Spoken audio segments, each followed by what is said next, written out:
across the UK. On DAB+, on YouTube, on your mobile, and on your side. This is Talk.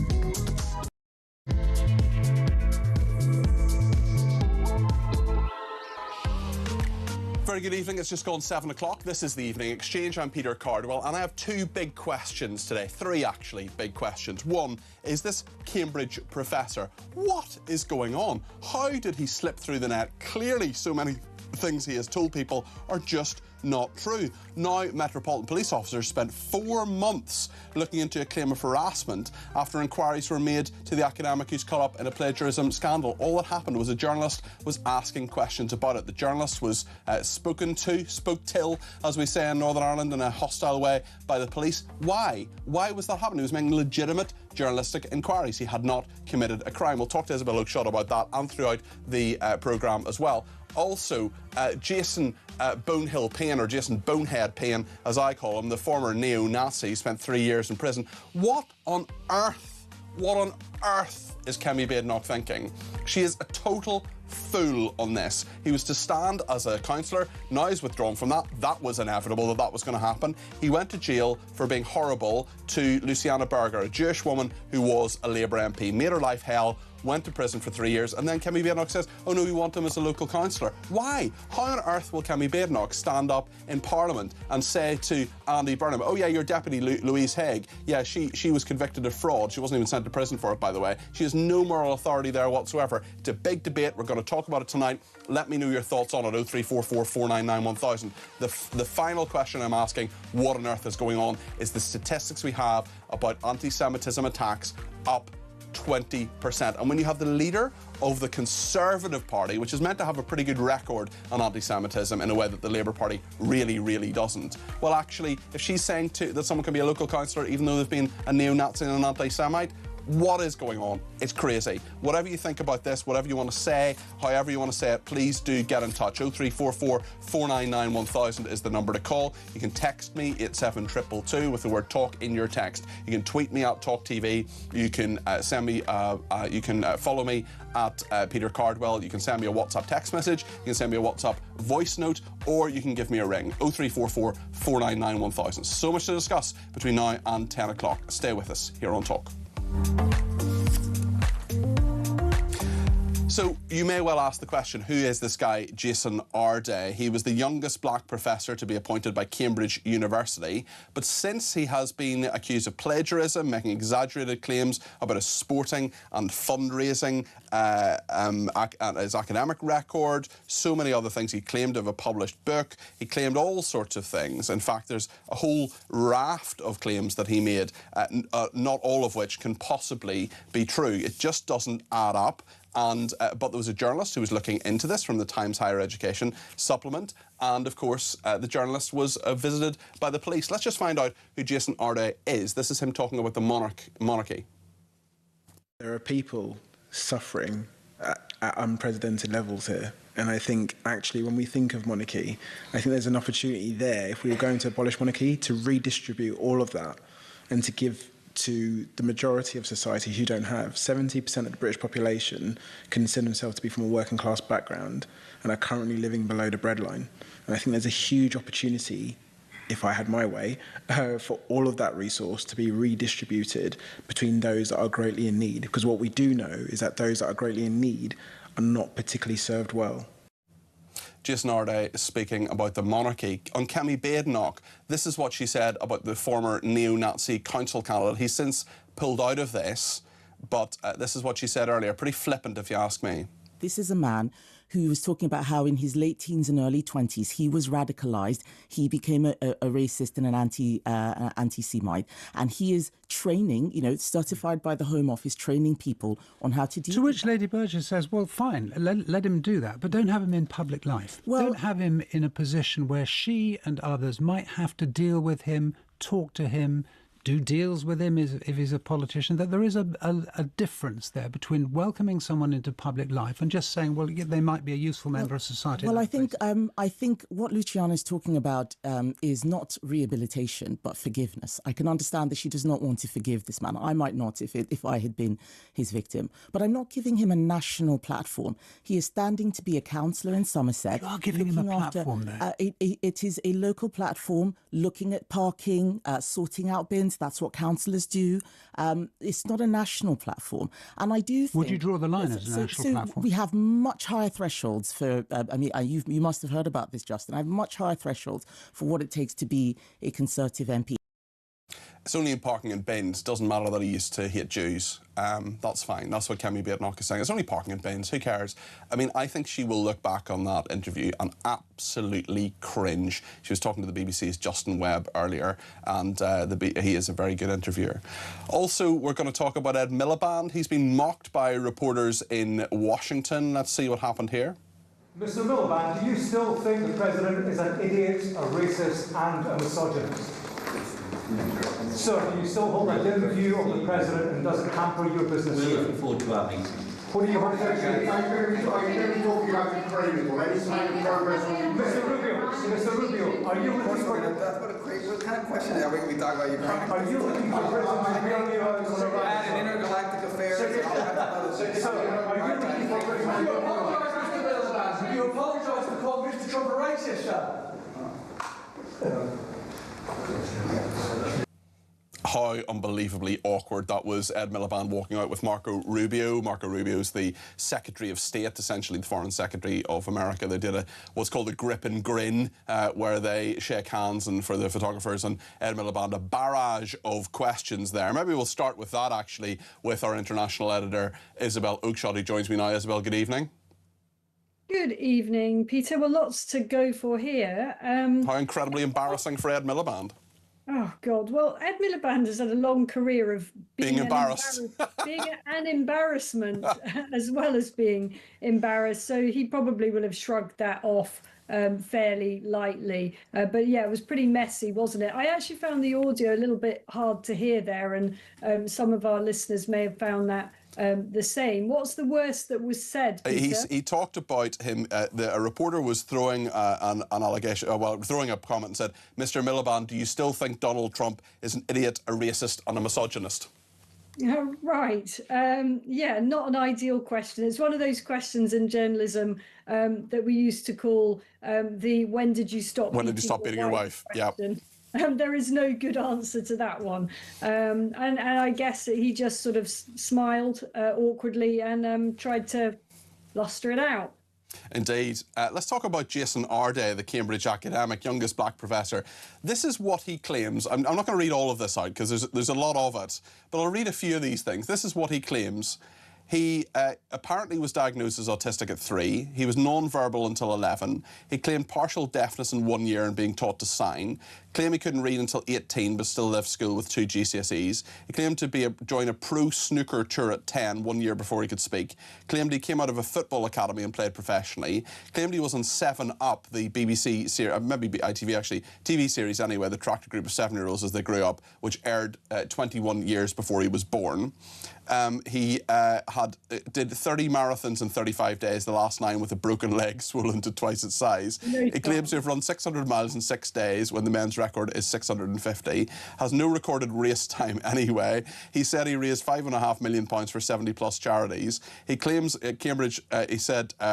He claimed he did actually guest edit the Today programme. That is correct. He has honorary degrees apparently from 3 different universities, and I mean there are just so many things that cannot be true that he's saying and claiming, particularly when it comes to his academic career. I mean, there are lots of... He got 13,000 signatures and 3 Cambridge College heads to vouch for text they never read. He's talking about a vile smear campaign against him. What do you make of this? Well, you know, this is one of those stories that I've sort of tried to ignore until I saw that we were going to be talking about it this evening. And so when I say I tried to ignore it, just because there's so much going on and you've got to choose which stories you really, really get into. And I was kind of hoping this one I don't know, might go away or something. But having looked at it, it's quite entertaining, I have to say. I mean, what a colourful and preposterous character. Any one of those things that you mentioned sounds fantastical enough, but to put them all together in a book or a kind of very, very hyped up CV, you would have thought would be career ending. He apparently is claiming that he's a victim of an extraordinary smear campaign. But I mean, it's quite obvious to anyone with an ounce of common sense that it's simply not possible that he could have done a fraction of these things. Yeah, it's interesting. His PhD was 401 pages, but it had 100+ passages matching another student's 2009 thesis. 188 sentences were identical or nearly identical, and by another complete coincidence, he carried over some of her copy editing errors, typos, essentially. Wow. So, Amazing. but he's the victim here. Amazing coincidence. Yeah. All of this, and of course, it's got whole race dimensions to it when it's got nothing to do with race. I mean, either you're an honest and straightforward person that's earned your place in the highest echelons of academia, or you're a fantasist. And it strikes me as very obviously the latter. And it was clearly completely legitimate for a journalist to be digging into some of this stuff. Yeah, that's the most sinister element to me, because the police tapped that guy on the shoulder. Kevin spoke to Alistair Hilton a few weeks ago, the man who complained about garden furniture, or complained about a person who'd complained about garden furniture at a pub, saying, you know, people should be able to sit outside in the summer. Oh, yeah. And he was visited by police, and now a journalist from the Times Higher Education Supplement who looked into Professor Jason Arday, well, he was visited by police as well. What do you make of this? Well, what I make of this, I really do feel strongly about this, actually, is the police have got to stop doing this. You know, they have.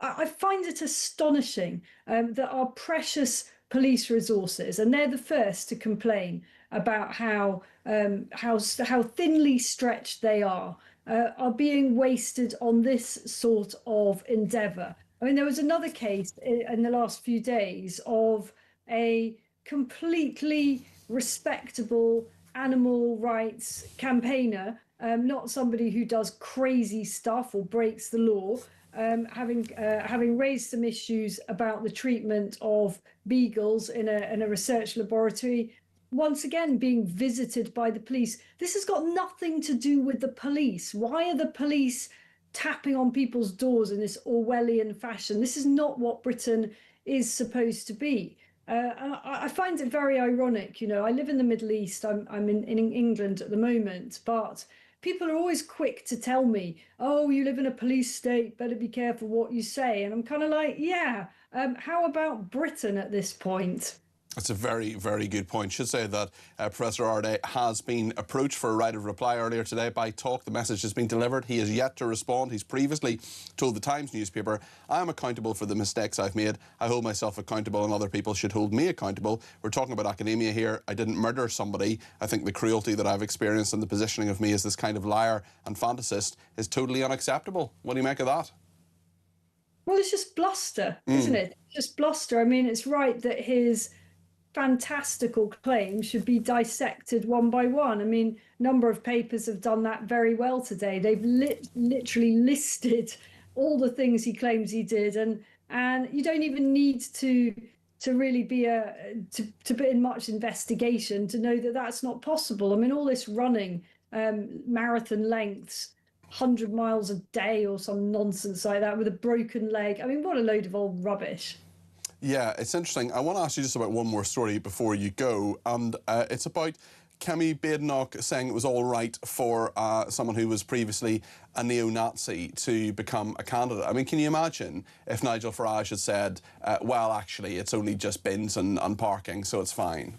Yeah, no, I can't imagine. I mean, I think your indignation at the beginning of the programme about that was spot on. Do you know what I think this does? I think it just... it offers a little insight into the desperation of the Conservatives for candidates and talent. You know, it is very hard when you're a party that has taken that level of an electoral beating and is still languishing very very hard in the polls to actually attract the talent that you need to revive. And that's frustrating for all political leaders in that situation. But I don't think Kemi Badenoch really needed to scrape the barrel to that extent.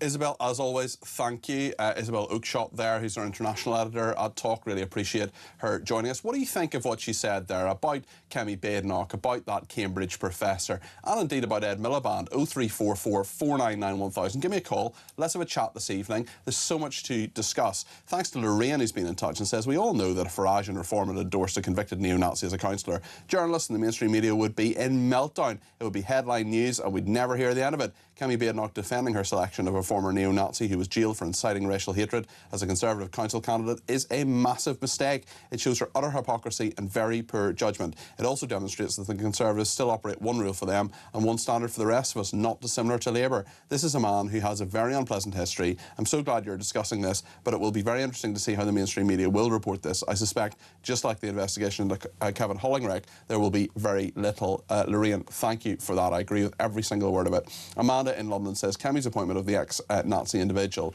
Politicians really don't have a clue. I wonder if Kemi thought this would would go down with the Be Kind, Self-Righteous Brigade. Big mistake, says Amanda in London. On the Cambridge professor, Donna in Newcastle-under-Lyme says, this Jason Fibber fella heard the Phipps as confusing as they are, but what is the truth from birth? Dawn in Chancellor says, good evening, Peter. With everything that goes on in our country, I sometimes wonder if we're all in the Marx Brothers comedy, except that some of what is happening isn't funny, says Dawn in Chancellor. Dawn, if you don't like my principles, I have others.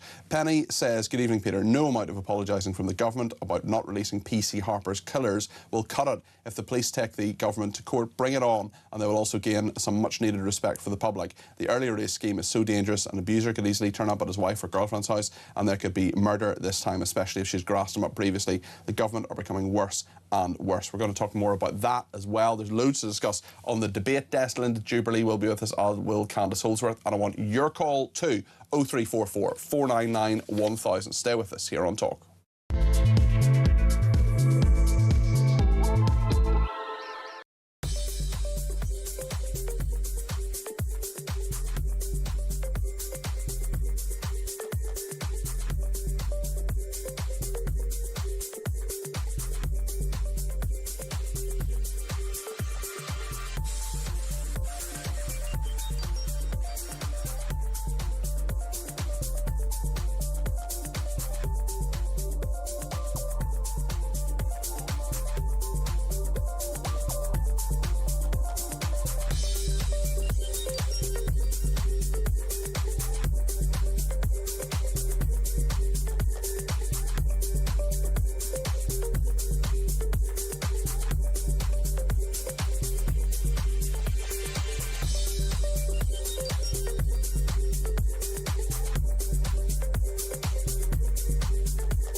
49,000 people are leaving Morocco because apparently it's war-torn.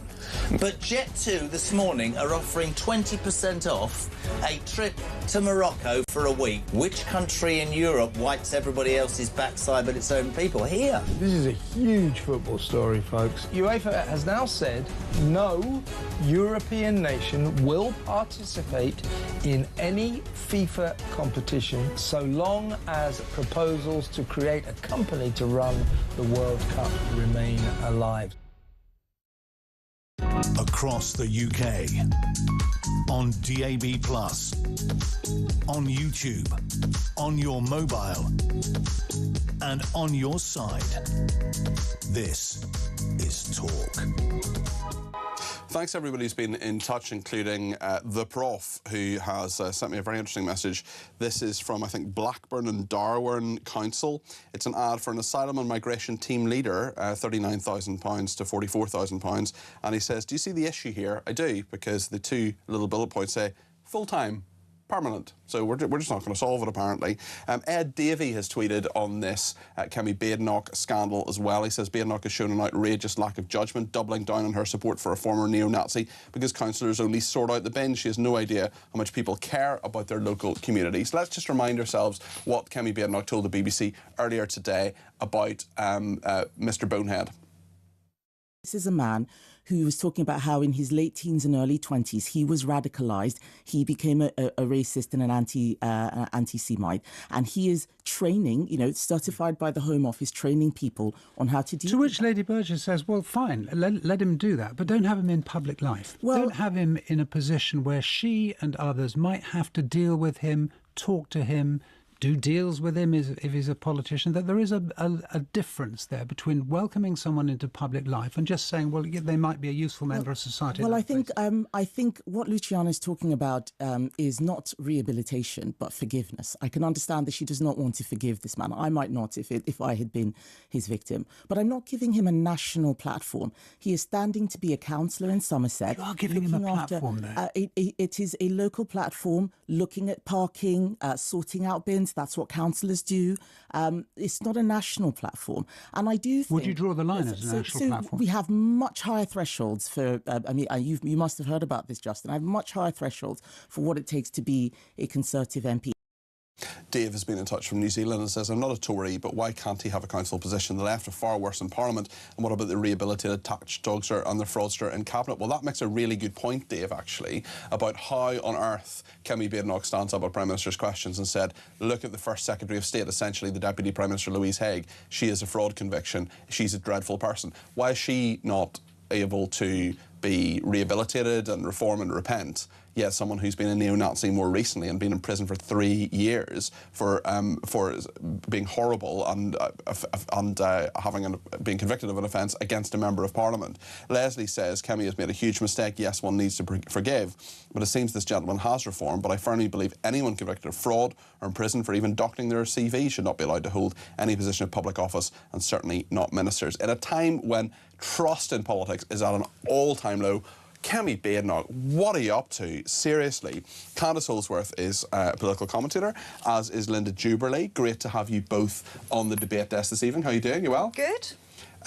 Linda, what do you make of this? Well, I mean, I will say, first of all, that I am a card-carrying member of the Conservative Party, but I think this is a huge misfire on Kemi Badenoch's behalf. Regardless of what we're actually talking about with the man concerned, I think when she says something like, well, there is a lower bar for councillors than there is for MPs, what is that supposed to say to councillors all over this country who think that they are doing something for their community, that they are entering the democratic process, that they are making sacrifices with their family time and everything else to take part in the political process, the democratic process, and then she says the bar's lower for them. I mean, I can't believe that, because, as you say, I'm a journalist and a communications advisor.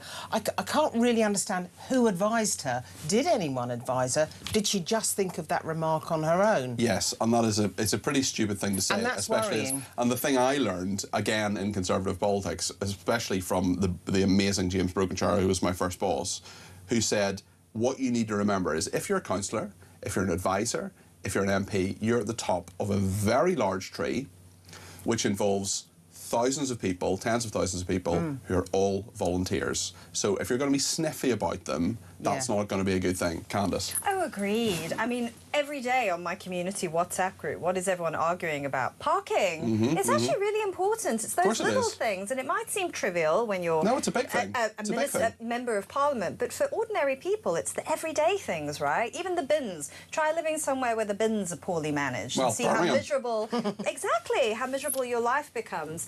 I think that, in politics, you kind of have to be ruthless. Kemi Badenoch may want to be personally charitable to this individual, but her opponents are going to use it against her. He says he's reformed and he's advising people through the Home Office how not to be anti-Semites. But, I mean, on the day where we see that anti-Semitic attacks and incidents are up by a fifth, to say this neo-Nazi who essentially hounded Luciana Berger out of Parliament. Yeah. She decided not to be run as an MP again. I mean, her life was made absolute hell by this guy. It wasn't long enough ago. You can have redemption, but you've got to put your shoulder to the wheel. You have to earn that redemption. And I think she's slightly skewiff as well about, you know, no one has to forgive. Actually, in the Christian faith, you do have to forgive at some point. There is redemption, there is forgiveness. But for this guy, there has not been enough time. I also understand that he also applied to be a reform councillor and actually may even have passed their vetting process. So I think there is something questionable about him, about why does he want to do all And can you imagine if Nigel Farage had stood up and said, oh, well, it's only parking in bins, you know, what does it matter? Exactly. It's very patronising and it's bad politics. I mean,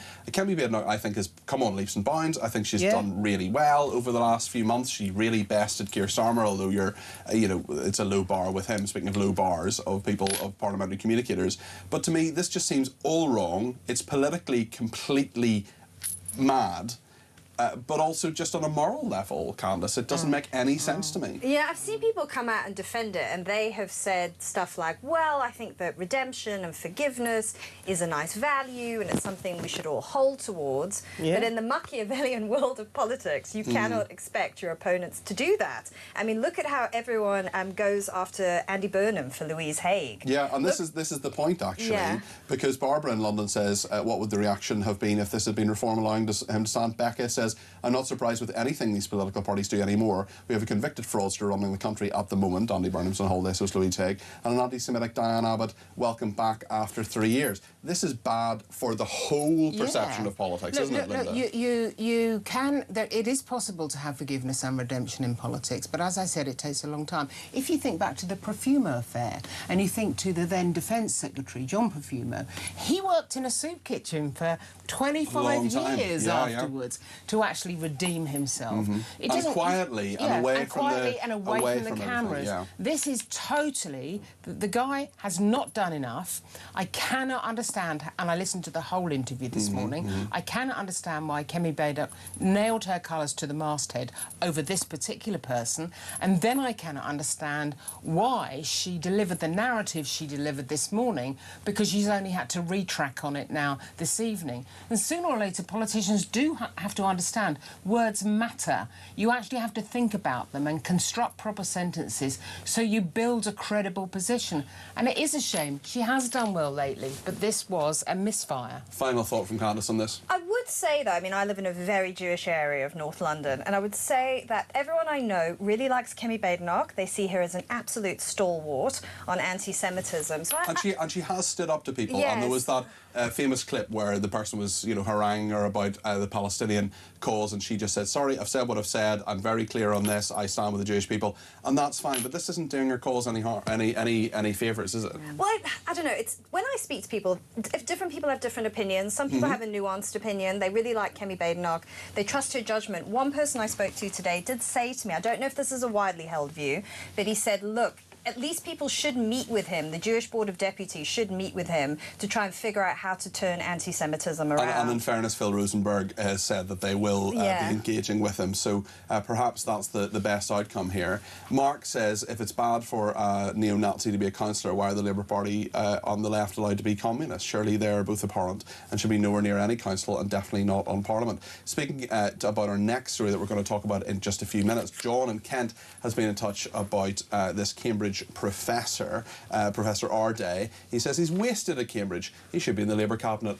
Whatever you think, whatever you want to say, however you want to say it, give me a ring, 0344 499 1000. Stay with us. Back on the debate desk in just a second.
across the UK.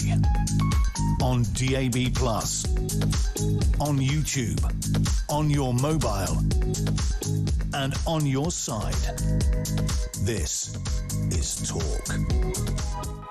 Lots of people getting in touch, particularly on Kemi Badenoch, so thank you to everybody who has messaged me, including Jason in the Lake District, who says Kemi hasn't done much wrong until now, but she's dropped a big one this time. Her opponents will use this against her when they don't have anything else apart from 14 years of failure. A huge error of judgment on her part when she was doing so well, says Jason, and thank you for that message, Jason. She also says, a great debate desk tonight, second only to Joe Wheeler and Claire Muldoon, who are some of our most popular people. Although, I don't know, I mean, with Jason, you know, I think everyone on the debate desk is marvellous. No favourites. And I'll say that tomorrow night as well. Thank you as well to Nat in Tel Aviv, who says, I'm not sure what Kemi was thinking, I'm pretty disappointed. And Elisa in Chelmsford says, I am truly shocked at Kemi. Just when I was starting to respect her, she shows dreadful judgment. Mark in Norfolk as well says, what about the reaction from Kemi Badenoch and other Tories about James McMurdoch and his rehabilitation? Forgiving or opportunistic, says Mark in Norfolk. Very, very interesting on all of that. Let's talk about the Cambridge professor as well, Jason Arday. The police investigated a journalist who queried his alleged qualifications and all the things that he says he has done. The main problem and the sort of start of all this was that his 401-page PhD on reflective practice had apparently 100+ passages which matched another student's 2009 thesis. 188 sentences came back identical or nearly identical, and there were sort of typographical errors, typos essentially, that were copied over. But there are all sorts of things that he has said he has done. He's claimed knife threats, assault, spitting, rape and death threats, bananas, bullets in the post, corrosive substances, mutilated animals. No photographs of any of it. And he claimed a severed pig's head arrived at his house earlier in life. He talked about the fact that he did 30 marathons in 35 days, the last 9 on a broken leg. He claims to have run 600 miles in 6 days when the men's record is 650. And there doesn't seem to be any race time anywhere that he has done. He says he raised £5.5 million for 70+ charities. I mean, there are so many different claims that he has made. And there are all sorts of people supporting him as well. But there's just a lot of questions really still about him. We have approached him for comment. What do you make of this controversy? It really is capturing a lot of the public imagination. I can imagine, because he does sound like he's a complete fantasist. And what I can't understand is why the police spent so long investigating the journalist who was from the, I think from the Times Higher Education Supplement. Why they spent so long investigating him when he's doing his job as a journalist, and he's investigating these claims of plagiarism. You're right, there's a whole litany of these spurious things that he is supposed to have done, and then he kind of blames it on his autism. Now that's really weird, because what I know about autism, people are often obsessed with the detail. That's not what he's obsessed with. He isn't obsessed with the detail. He can't name when he published something. He can't name whether it was actually published at all. He hasn't got any times or dates and places. He says he didn't run the marathons that he said he ran. He must have made a mistake about the number of days he was running on. He made a mistake about the £5.5 million, because actually that was collectively raised by a band of people, none of whom he can name.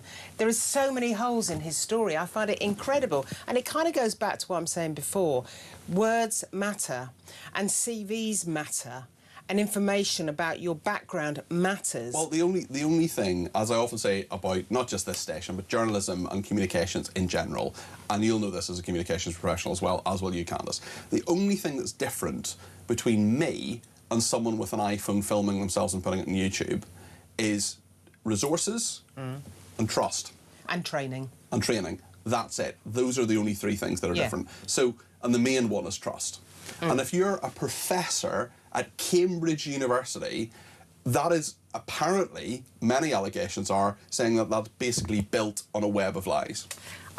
I find this depressing. I mean, this is one of our great institutions, and they're trashing their reputation. And I just deplore the fact that we've thrown away our meritocracy like this. That, you know, you've got so many reports coming out that, you know, working class boys feel that they can't get on in life because they don't fit the DEI characteristics. And you look at someone like Jason Arday, and it reminds me of the Elizabeth Holmes scandal in Silicon Valley. Do you remember that? She was a female founder, which is what everyone was looking for at one point, and people just threw money at her startup, which was found to have just been based on Was this the one they made the drama They made about? a I think film with out. Amanda Seyfried. Yes. I watched it. I watched it. It was really good. It was really good. So that you'll get people like this who will understand the political situation very well, understand what people are looking for, and they'll give them the story that they want. But this is the times we live in our identity-obsessed age. How much of this do you think is about race? A huge amount. I think that's because I think people wanted to... At the moment, that is what many universities are looking for. That's what many corporations are looking for. They're looking for people who have certain characteristics. And I think since about 2020, I think DEI has just taken over all our major institutions. But you know, but you've mentioned the R word there, reputation, and that's what's so surprising here, is that Cambridge did something they thought would consolidate their reputation, and they've done the very thing to badly dent their reputation. It's very serious. And the problem is there will be lots of black academics out there and academics of minority ethnic backgrounds who people will say, well, hold on, have you only got your job because of your race? Which is the problem. I mean, I remember the classic example I give is a really good friend of mine. I worked in South Africa in my gap year, and a few years later, this really good friend of mine, Teresa is her name, who is a mixed race woman, was promoted. And I said, really well done, you're a great journalist, I'm delighted you've been promoted, you're now at the top grade of a journalist. She was a film reviewer, brilliant, new films, inside out. And she said, well, it's nothing to do with my work, it's just because the quotas in the newspaper, they needed more mixed race women to be promoted, so that's why I was being promoted. And I said, but surely it's because you're really good at your job. She says that's nothing to do with it.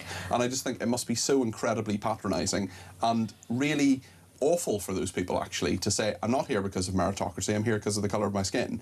And given the basic checks that clearly were not carried out with Jason Arday, that seems to be the point here too. It just embitters people, right? It just makes people think that no matter how hard I try or how good I am, it doesn't matter. An accident of birth is the major thing that I have. Or alternatively, the major problem you have as someone who happens to be, you know, a white working class boy, for example. Exactly. And we can't survive it as a civilization, right? This like getting rid of our meritocracy. It's the thing that makes us great. But I kind of think you just got to punch through this.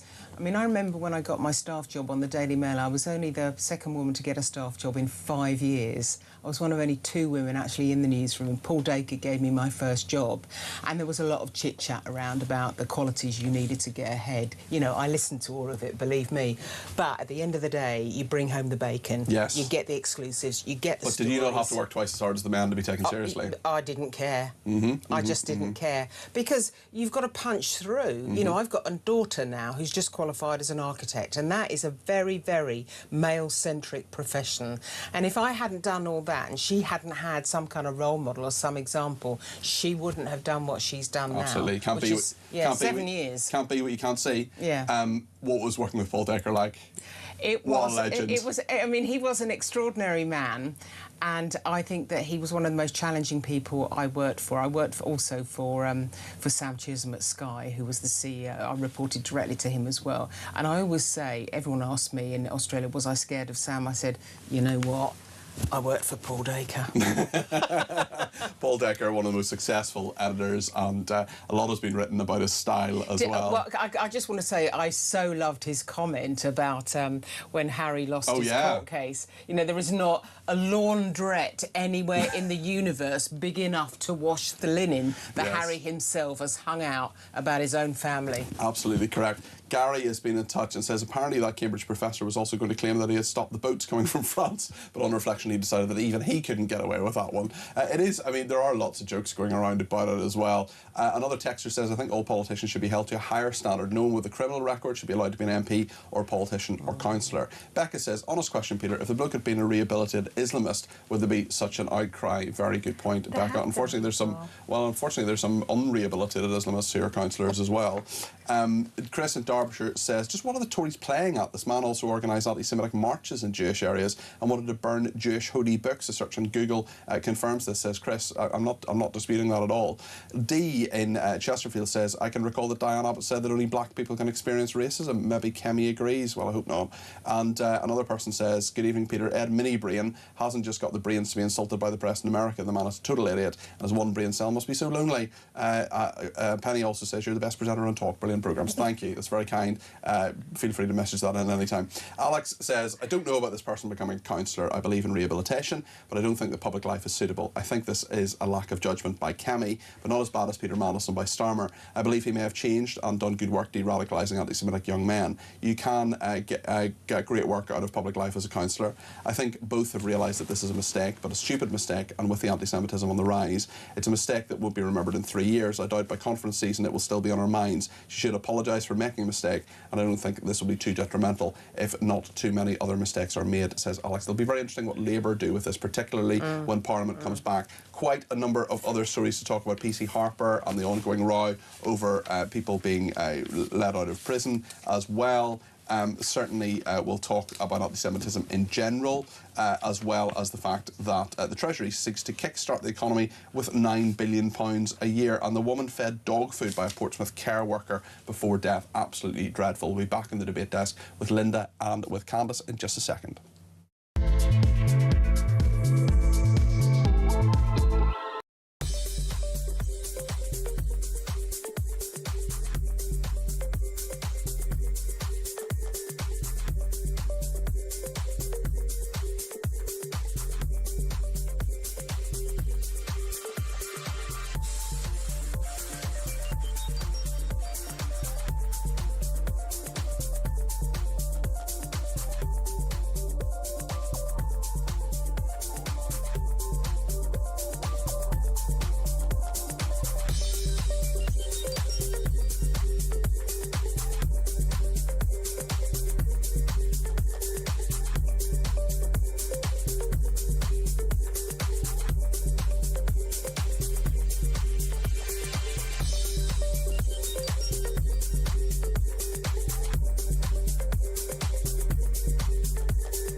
$49,000 people are leaving Morocco because apparently it's war-torn.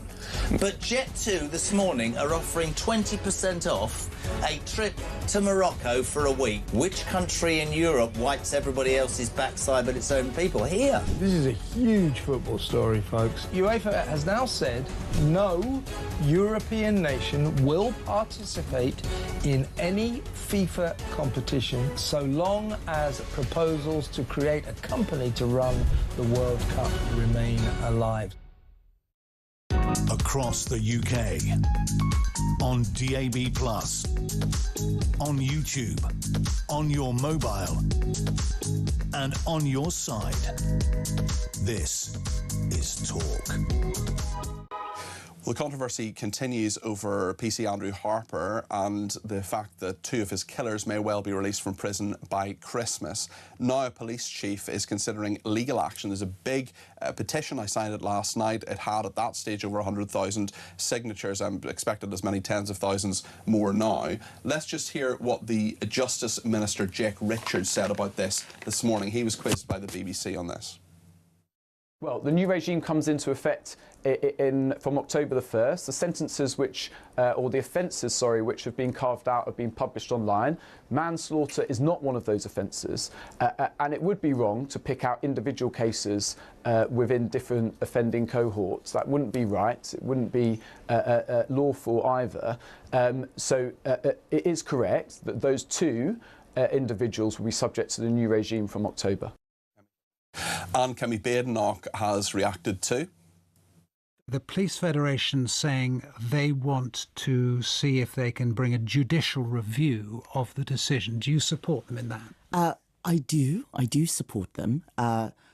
The common sense principle that many of us on this side of the argument are fighting for is that there should be consequences for serious decisions. I remember as a brand new MP, we brought in legislation making it an aggravated offence if you assaulted a police officer or emergency worker, and now we're letting them out early. These are killers, and they haven't shown any remorse. We looked at when they were being sentenced, sniggering and laughing.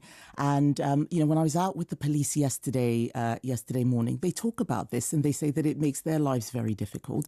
And why should they do this if people who harm them are then let out as if they'd committed a minor crime? Kemi, Badenoch, speaking to the BBC this morning, what do you think about all of this, Candice? Yeah, I think when people go for judicial reviews, it shows that they've lost faith in the system to do what they want. And I think we're seeing this increasingly as people do. They've lost faith in the democratic process, in politicians, in highly contested areas like this. And I think I don't blame them because, you know what, we've been asked to swallow something pretty awful with the early release of these two killers. Neither of them showed any remorse in the courtroom. In fact, we've got really horrible images of them, showing, just behaving disgracefully. I mean, his widow said it was the most horrible thing being sat in the courtroom and just seeing these guys who'd subjected her husband to the most agonising death, just not caring. Jesse Cole and Albert Bowers, they were handed 13-year jail terms following manslaughter convictions a year later, but they're eligible for release halfway through their sentences. And Aileen O'Connor, who's the chairwoman of the Police Federation, says that allowing them out early would anger and demoralise local serving officers. When it comes to PC Harper, when it comes to these high-profile crimes, there are lots of other crimes where people won't be happy. Where do you draw the line with this? Yeah, but it's all Linda? about drawing the line, isn't it? You have to make a decision, and when the politician before Kemi Badenoch was saying, he didn't believe in specific people being penalised. The trouble is that this was a very specific crime. Yep. It's the only time I've ever heard of anyone being dragged and murdered in that way. Right? Can you imagine how painful and distressing his final moments must have been? So it is a very specific crime. So really, if you're going to talk about common sense, and Kemi Badenoch was talking about common sense, I don't really understand why something specifically can't happen to these two guys. As you say, when you look at the clip of them, I don't know if they're going into court coming out, but they clearly had no respect for the law at all. Yes. And I don't suppose they've learnt enough because I don't think they've served enough time. The thing is, though, that there are specific offences that they could have been convicted of had this happened later, and it can't be, the law, in theory anyway, can't be retrospective. Whereas, a blue-light person, an emergency worker, if you assault them or kill them, it is more serious. But I suppose the problem is that that law didn't exist at the time. The Prison Governors Association as well has criticised the late change to this policy, saying it has put huge pressure on prison staff, making mistakes more likely. I mean, it is now the most complicated it has ever been to calculate exactly when a person gets out. And what has happened on a number of occasions is that the date is wrong by a day or two. Someone's held in prison for 3-4 more days than they should be because the calculation is incorrect because it's so complex now. And those people have been given hundreds of pounds of compensation as well of taxpayers' money. It is just absolutely horrendous. We'll talk more about that as the show goes on. Peter Bleksley, crime commentator extraordinaire, will be with us. I want to talk now about the Treasury seeking to kickstart the economy with £9 billion a year borrowing bonanza. Apparently, Jim O'Neill, Lord O'Neill, who has been advising Andy Burnham, says it's all fine, the markets will be fine. My question is, let's see. Candice, what do you think? Well, I mean, I knew that they were at some point going to have to turn to borrowing because unless they raise taxes, how are they going to fund everything they want to do? They're trying to do it in a way by the easing of the fiscal rules once again, so it's not technically categorised as borrowing so that the markets won't react. I would say, though, especially when it comes to they want to fund startups, because one of the big problems we have in this country is people go to the US when they want to seek more funding because their capital markets are just so much deeper in the US. But one of the reasons why we can't access capital in this country is a lot of it's from 2008 when we brought in very stringent banking regulations. And so smaller companies just aren't able to get loans from banks. Banks are very risk averse and they've tended to invest more in things like property, safer things, rather than riskier things like startups. So we could look at things like that, loosening regulations so that people can access capital more, because there's been a huge divergence since 2008 between the US and Britain, whereas we were on par before that. What do you think, Linda? Well, I mean, I would like to say I've got a load of respect for Lord O'Neill. I think that he is a very, very clever guy, ex-Goldman Sachs, a very, very astute individual. Personally, I never really think that borrowing is the right way forward, and it is borrowing, let's face it. You can call it something else, but it's borrowing. There's only a few levers you can pull. You can raise taxes, you could cut things like the big welfare bill, you can make cuts to defence spending, which has happened, or you can borrow. Now, if we go down this path of borrowing money, Candice is quite right. We do need to inject momentum into the economy, and we're not particularly good at supporting startups in this country. I've started up a business, and I know that a magazine that it was incredibly hard to do. And I think one of the problems is that the Labour front bench doesn't really have any business experience. Yep. They don't really understand. Barbara Louise Egg, although her exit from Aviva wasn't fantastic. That's not business, though. That's not starting a business. Very true. That is not watching your margins and watching your costs and just watching what you can reinvest. That's a very, very different thing, and I can't see anyone in that front bench or many backbenchers that have that kind of expertise. But I think that all of these things that we're discussing now are things that will take some time, and I'm afraid we're at 5 to midnight. We actually have to get momentum going in this economy very, very quickly. Andy Burnham has only got 3 years, and it'll be very hard for him to get a good result in that time. Yeah, I think we need to understand why has America pulled ahead of the rest of the Anglosphere so much. I mean, their growth is incredible. It's where everyone wants to go, whether you're from Australia or Canada or New Zealand or here, to grow your business. I think a lot of it has to do with the fact that in America, owning shares, putting money into companies, that's highly encouraged, whereas here in so many other places, you're told to put your money into property. That's seen as the big investment, but it's not good for growth, and it's not good to help business people get going as well. Dreadful story from Portsmouth. This was sent in to me by a viewer about a woman fed dog food in the last few months of her life by care workers. The Portsmouth City Council has apologised for the incident, which was carried out by care workers employed by Radis, who were contracted to provide home care for the council as part of a litany of errors, which included force feeding her, sometimes not feeding her, as well as leaving her on her own for prolonged periods of time. The woman's outraged family reported her treatment to the local government and social care ombudsman, which investigated the care given to her before her death. This was a woman receiving domiciliary or at-home care from GP Home Care, otherwise known as Radis. They don't work with them anymore, but I mean, just what on earth was going on here? The Sun raised safeguarding concerns about a lack of management oversight, alleging staff did not refer to her care plan. Visits were recorded inaccurately. A do not attempt resuscitation document was found scrunched up in a cupboard. She suffered a mini stroke, and Radis agreed she needed a soft diet due to the risk of choking. But one care worker cooked and fed her what was recorded as a lamb dinner. But a second care worker raised concerns about the visit, including witnessing the first care worker feed dog food to this poor woman. It's so shocking, and I think this is I'm encouraged by Andy Burnham saying that he is going to give a lot of attention to the social care system, because I think that our ageing population is a time bomb waiting to go off. We have to release pressure on the social care system.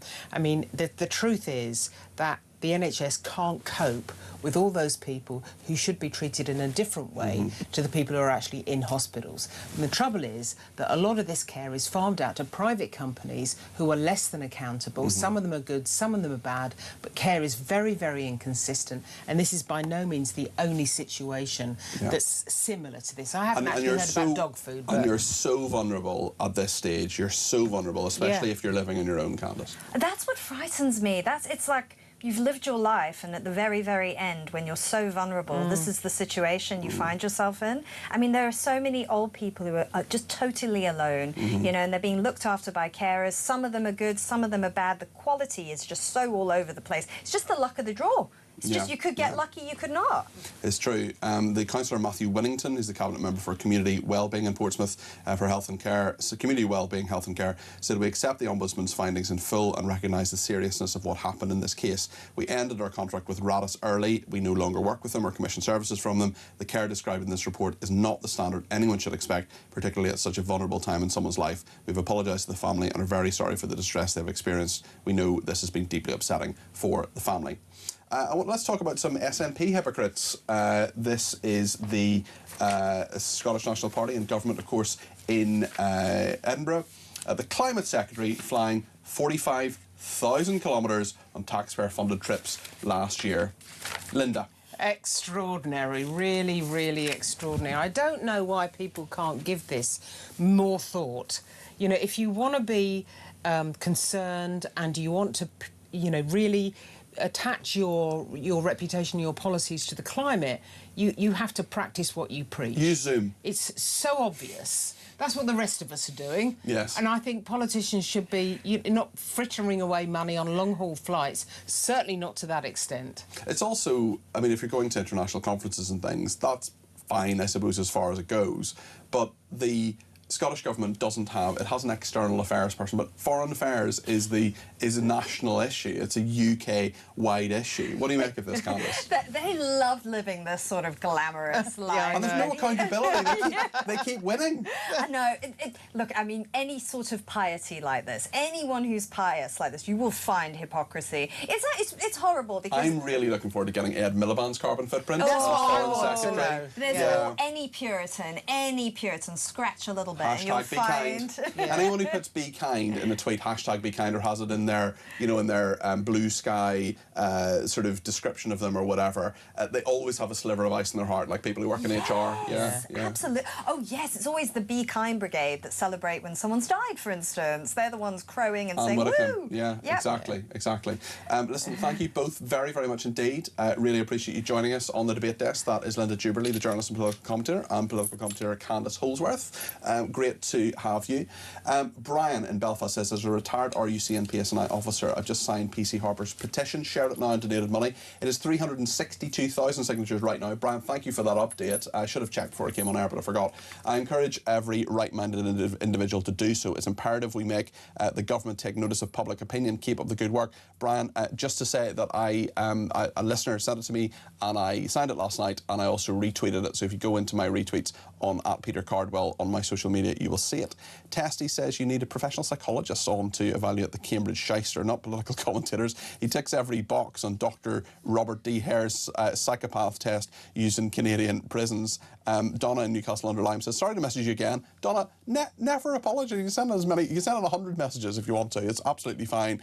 We can't read them all, obviously, but I appreciate your message. Donna says, will Jason Fibafella be stripped of his alleged achievements and be required to return any monetary gain he has received from the lies? I think Cambridge University is under a heck of a lot of pressure at the moment. Angie says the early release of those monsters that skinned PC Harper to death is a reflection of the country we live in now. There are just no consequences for his actions. She also asked, does Candice have a child-free night? She looks amazing. There we are. Listen, lots more to discuss in the next hour. We'll speak to the Times columnist Sonia Souda about Jason Arday. She is outraged, as I am, about how the journalists have been treated here. Visited by the police, told to stop harassing Jason Arday for asking really straightforward questions. Whatever your thoughts are on all of this, let us know. We'll talk more in a second.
across the UK. On DAB+, on YouTube, on your mobile, and on your side. This is Talk.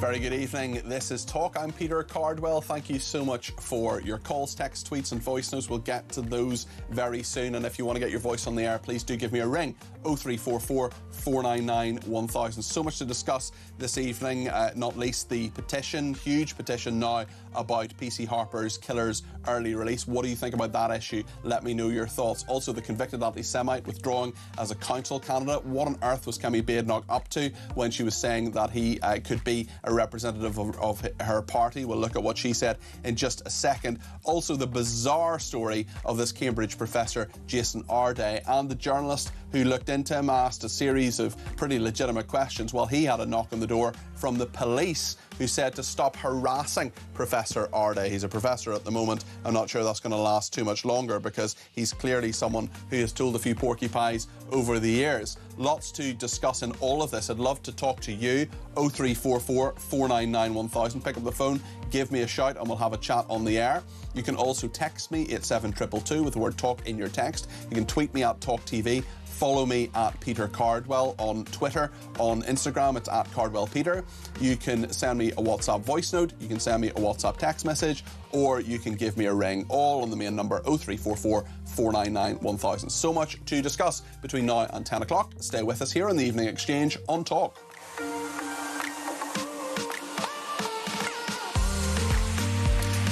Some really interesting points on Kemi Badenoch as well. A political leader can have a great reputation until they make an error of judgment. It's just the way of politics, says Dawn. Dawn, very good point, and reminds me of what Warren Buffett used to say, which is that it takes 20 years to build a reputation and 5 minutes to lose it. I would update that for 2026 and say it takes 20 years to build a reputation and 1 tweet to lose it. Appreciate your comments there. Deborah says, I'm all for second chances, but handing someone with that record the privilege of representing the very people he once degraded is abhorrent. Everyone piled on Farage for taking on the ex-Tories, and those MPs didn't even have skeletons in the cupboard.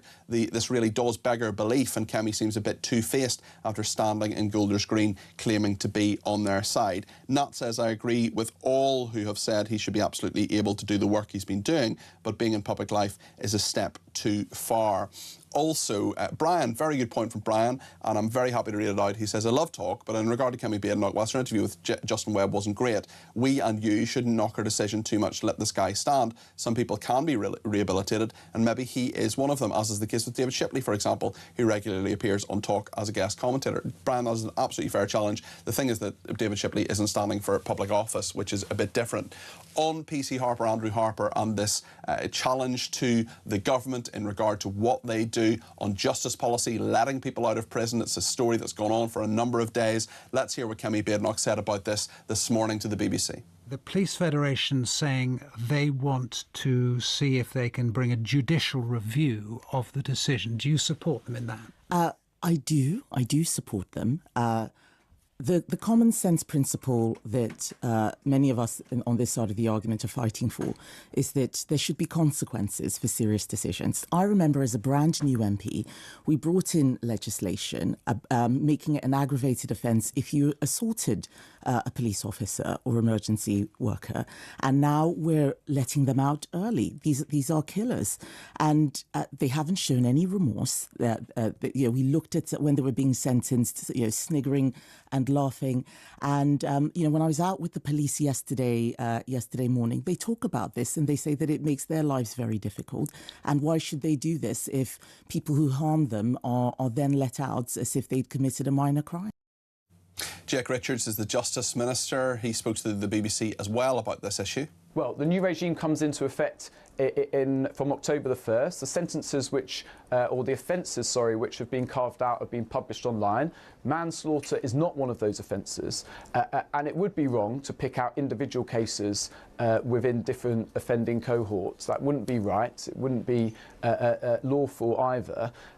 So it is correct that those two individuals will be subject to the new regime from October. Jake Richards there, the Justice Minister, and we'll talk about that story a little bit later on. Peter Blexley, the crime commentator, is coming on to talk about it. What I want to talk about now, actually, is Jason Arday, the Cambridge professor. The Times columnist Sonia Soda joins me in just a second, but let's just hear a little bit from him. He's been accused of making up all sorts of lies and plagiarism and all sorts of achievements that apparently didn't happen. Let's hear what Professor Arday has said. There are people suffering at unprecedented levels here. And I think, actually, when we think of monarchy, I think there's an opportunity there, if we were going to abolish monarchy, to redistribute all of that and to give to the majority of society who don't have. 70% of the British population consider themselves to be from a working class background and are currently living below the breadline.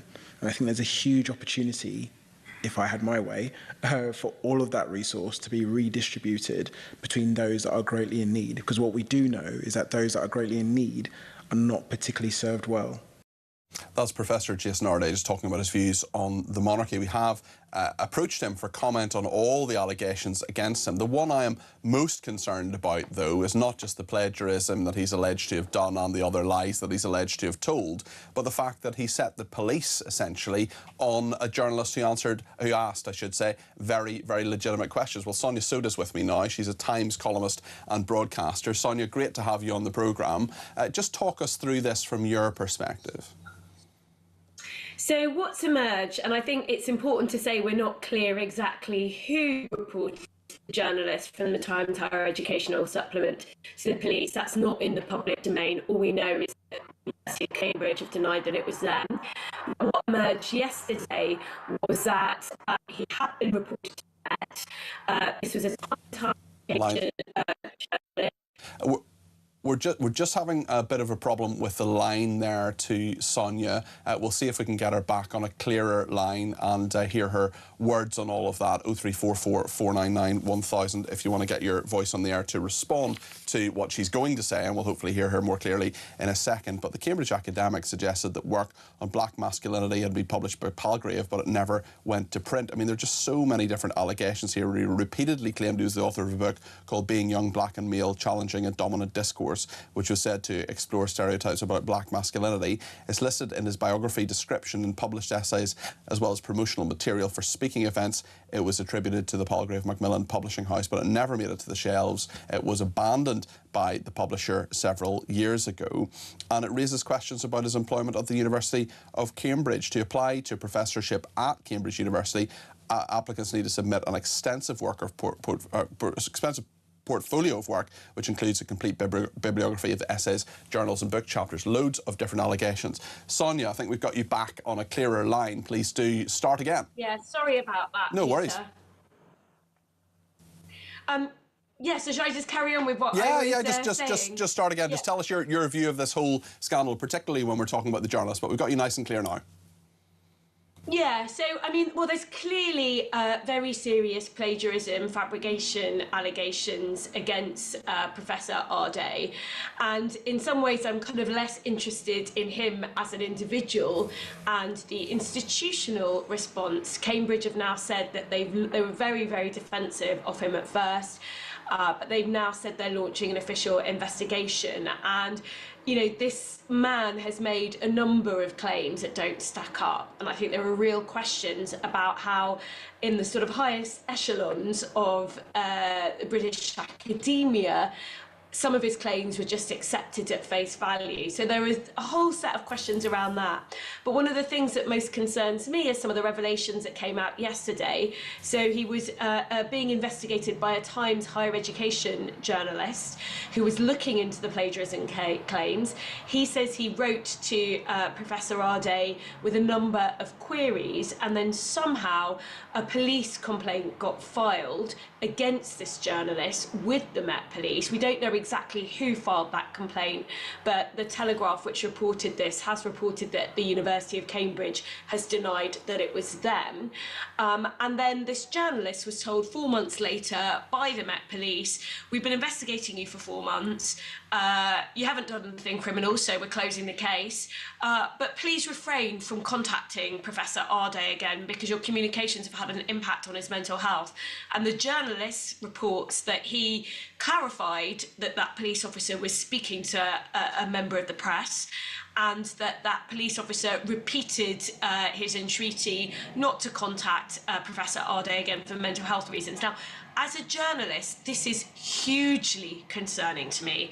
If that exchange is as that journalist reported, and there's absolutely no reason to think that it wasn't, it's a journalist's account, this is the police encroaching into the freedom of the press. They've got absolutely no place warning journalists off an investigation because they're worried about the impact that it might have on someone's mental health. So I think it really raises very serious questions. This is not the first incident that we've heard that there are serious questions about the ability of the police to police around free speech in a way that makes it look like the police are actually, you know, they are treading on citizens' free speech rights. And it raises very serious questions about the capability of the police to balance our democratic rights to freedom of association and freedom of expression against some very tightly defined instances in law where speech may be criminal. There aren't many. It's very restricted, but it feels to me like the police don't understand the nature of those restrictions and are allowing themselves potentially to be weaponized by people who sort of go to the police with complaints about things that people have said to them, or things that people said about them. Sonia, sorry to interrupt you. I do apologise, but we've just heard the breaking news that Professor Arday has quit as a professor at Cambridge, so I'll get more information on that in just a second. That's going to be brought through to me. Just to say, we've reported, we obviously value common sense and free speech at this station, as I know you do and the Times newspaper does as well. The question around this as well, I mean, we covered the story of Alistair Hilton a few weeks ago, which I'm sure you're familiar with, who was spoken to by the police in a pub, in a public place as well, about the fact that he had criticised a local councillor for apparently complaining about garden furniture being brought outside a pub. The police said, look, just don't say that anymore on social media and just drop the issue.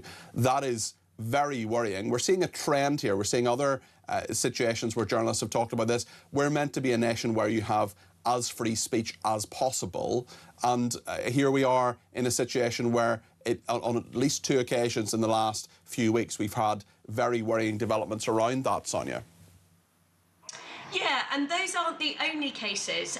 So this has actually gone to the courts in the past, and we've had High Court and Court of Appeal judgments that the police, in this case it was Humberside Police and it was College of Policing guidance on non-crime hate incidents, that police actions have been unlawful in terms of their impact on citizens' free speech. So we know these aren't just kind of isolated incidents. There are other stories in the press as well. For example, the police, the Met, had to apologise and pay Graham Linehan, a comedian, gender critical, £25,000 of compensation because they sent armed officers in to arrest him over, they said there were 3 posts on the social media platform X that might potentially be incitement. They arrested him, they detained him for 10 hours, and then they ended up having to pay him £25,000, that's taxpayers' money, in compensation. So there are a number of stories that suggest that the police do not understand the limits of their power when it comes to free speech, and that's why I, for example, think it's high time that we have an independent inquiry into the way that the police police the law around speech and how they balance our democratic rights to free expression against those, very tightly regulated circumstances where speech may be criminal. I think we need an independent review into this because the police are having real problems, and this is quite dangerous democratically for us. Let me just tell you what your paper, The Times, is reporting this evening. Cambridge academic accused of plagiarism quits. The university has announced an inquiry after receiving new information about Jason Arday's academic qualifications and honorary appointments.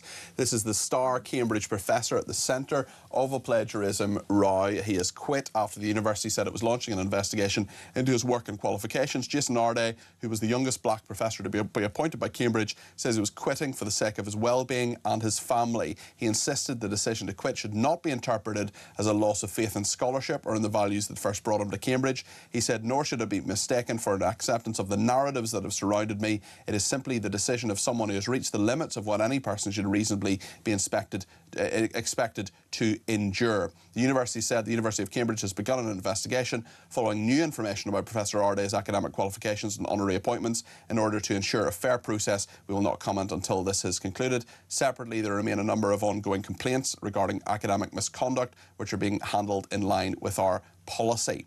The college he's part of, Cambridge has lots of different colleges, unlike many other universities. Jesus College says, parallel to the University of Cambridge's investigation into Professor Arday, Jesus College is launching its own process. Professor Arday's college fellowship is linked to his university role, and we will fully support the university.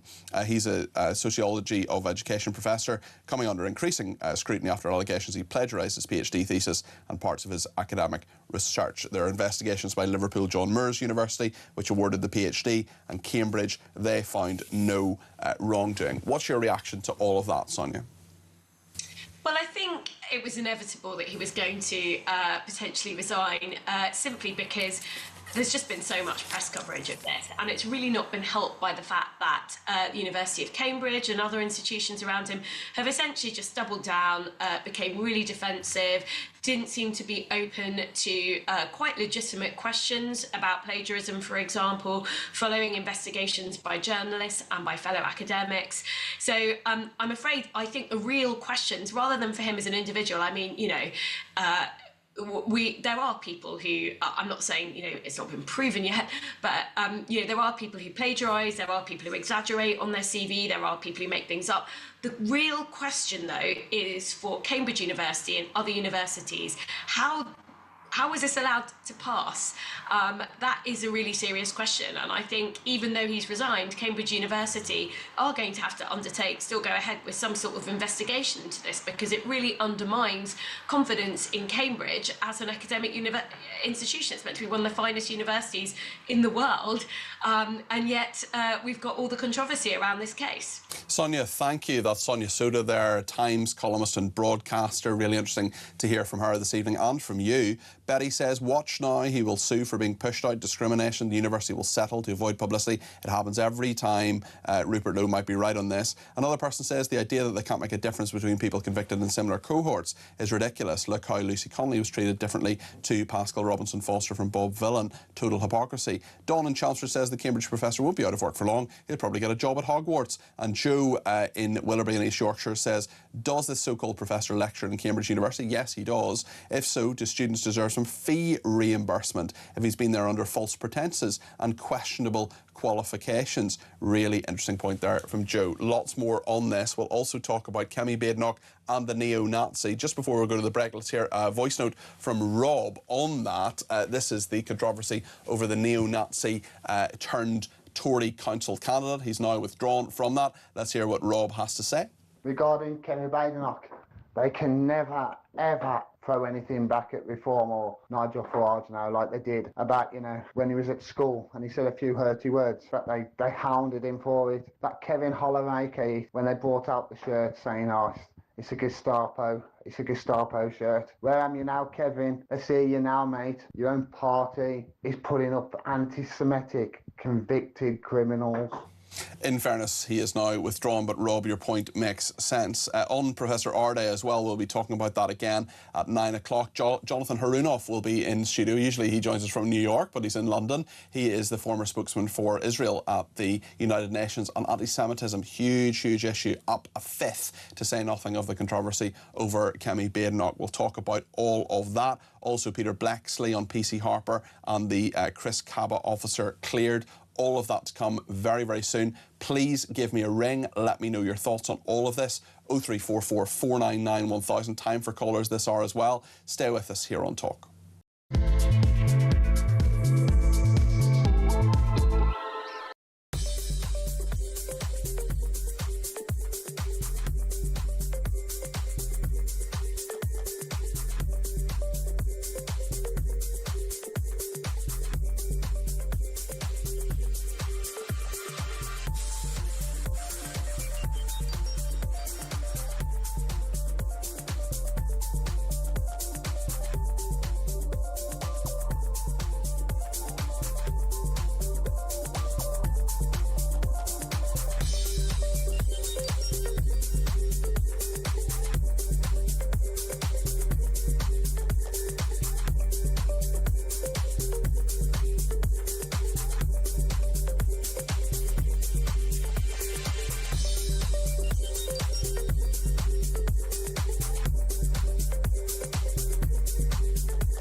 49,000 people are leaving Morocco because apparently it's war-torn.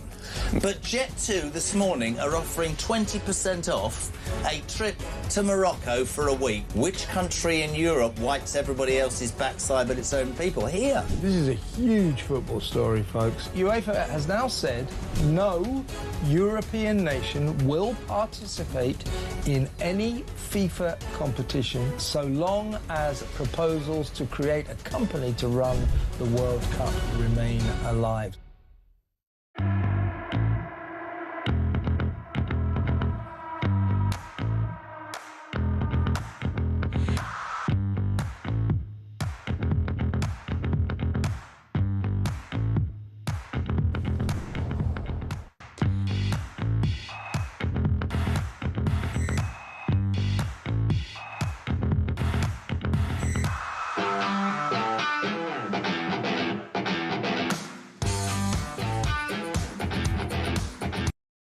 Across the UK, on DAB+, on YouTube, on your mobile, and on your side.